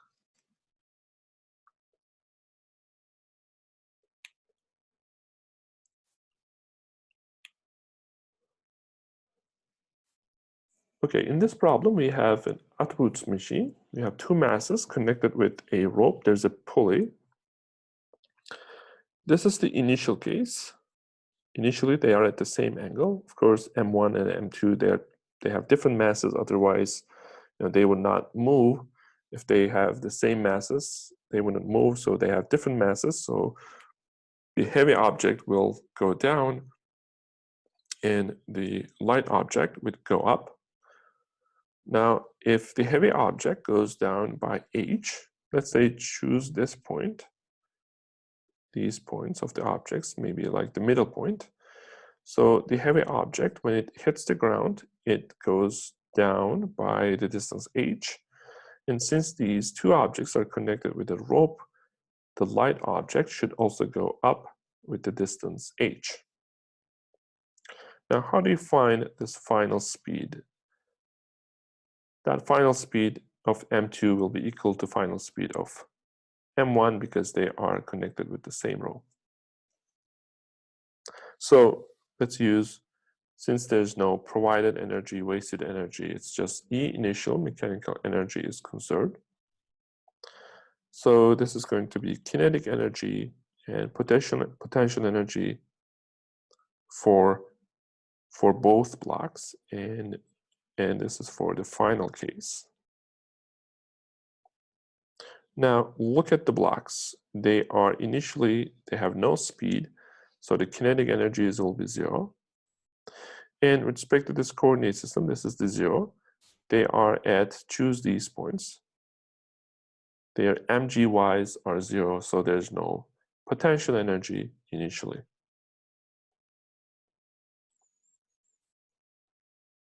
What about the final kinetic energies? Now, they both have now velocity v. Now, it's important here that you have to use the same v. You don't use v1 and v2 because they are connected with the same rope. You shouldn't make extra variables, so there's just one variable. For mass 1, the kinetic energy finally is one half m1 v squared, or we can write v final, doesn't matter. We can write v final. And for the second mass, it's one half m2 v final squared. Notice that I am writing the same speed for both of them, but the masses are different. So when you make calculations, be really, really careful about these indices. So they are different masses. Now let's write down the potential energy of M1. So it's going to be final potential energy M1 G. If this point is 0, so the potential energy will be M1 GH. And let's write down the potential energy for the second one. It's going to be M2 G. Now this point was 0, and the coordinate, the position of this point is negative h. So the potential energy for M2 finally will be M2 G negative h.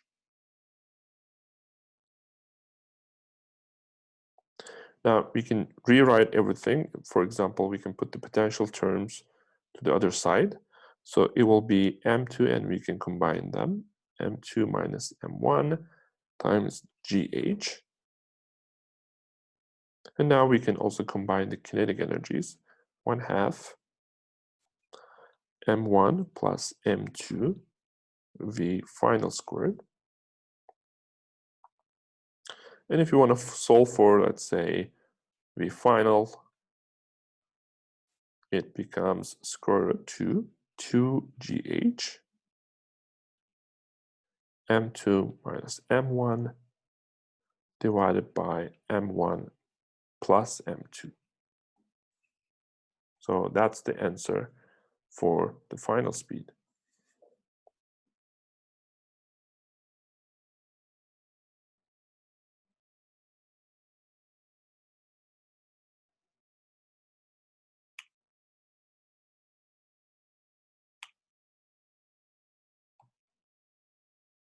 Here is another problem. In this problem, it says a 6.6 kilogram block slides with an initial speed.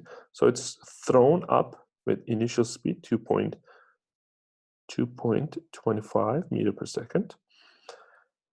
Up a ramp inclined at an angle 18.4.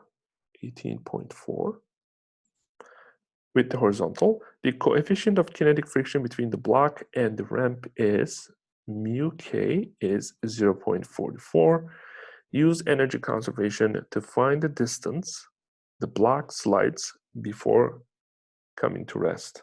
So what is it basically asks, what is the distance that block goes up maximum where its speed becomes 0?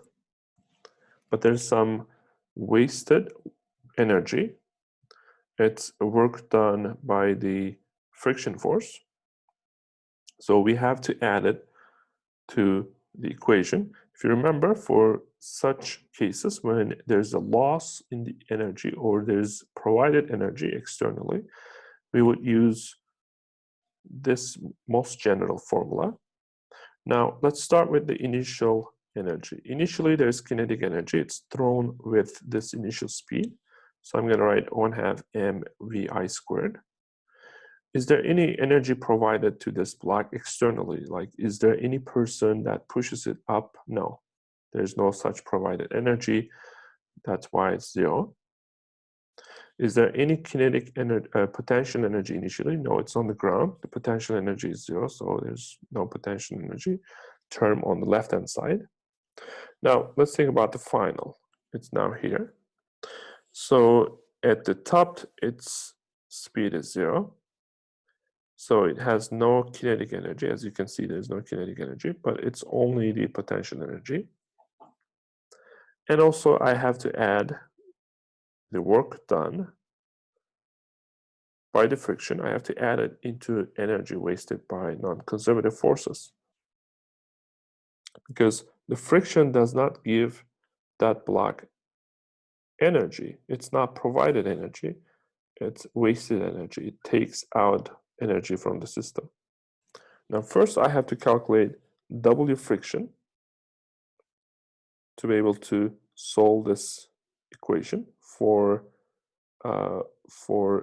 D, how much distance it goes. So D, in this case, will be distance here, D. So how do I find this work done by friction? Well, first I have to find, friction force. It's mu times normal force. Now, first, let me find the normal force. So if I have a block like this, it has mg down. The normal force is perpendicular to the surface. And this angle is given in the problem. Now I have to find this component of mg. And you can find the angle here. You will find its theta as well. So if this is mg, then this component becomes mg cosine theta. So since there's no acceleration in perpendicular direction to the surface, here the normal force turns out to be mg cosine theta. This is the normal force. Now the friction force is normal force times mu friction constant. And if you want to calculate work done, you have to multiply force by distance, which is d, and its d is from here to the top. Why do you have negative sign? Because the object is moving up. It's moving in this direction, d vector. But the friction force is always in the opposite direction, so you have cosine 180. That's what produces a negative sign here. So now let's calculate work done by friction. So if you plug here in the normal force, mg cosine theta, so this becomes the work done by the friction. Now I'm going to take this expression into here. Because of the absolute values, we can get rid of the negative sign. So for the last term, now we have mu k, mg cosine theta, d. Now for the potential, we are not interested in y, but we are not interested in y, but we are interested in d. And now you can see here, cosine theta from the triangle, I can write it, cosine theta equals, sorry, it should be sine theta equals opposite divided by hypotenuse, which is d. So here, y equals d times sine theta. So instead of y, here we substitute d times sine theta, and the left-hand side is the same. And if you solve this equation for d, which enters here and also here, which you can easily solve this basic algebra, and you end up with this answer. So the amount of distance that this block can go up with the given friction force, it depends on the theta, so the angle of the incline, it depends on the initial speed, and it also depends on the friction constant.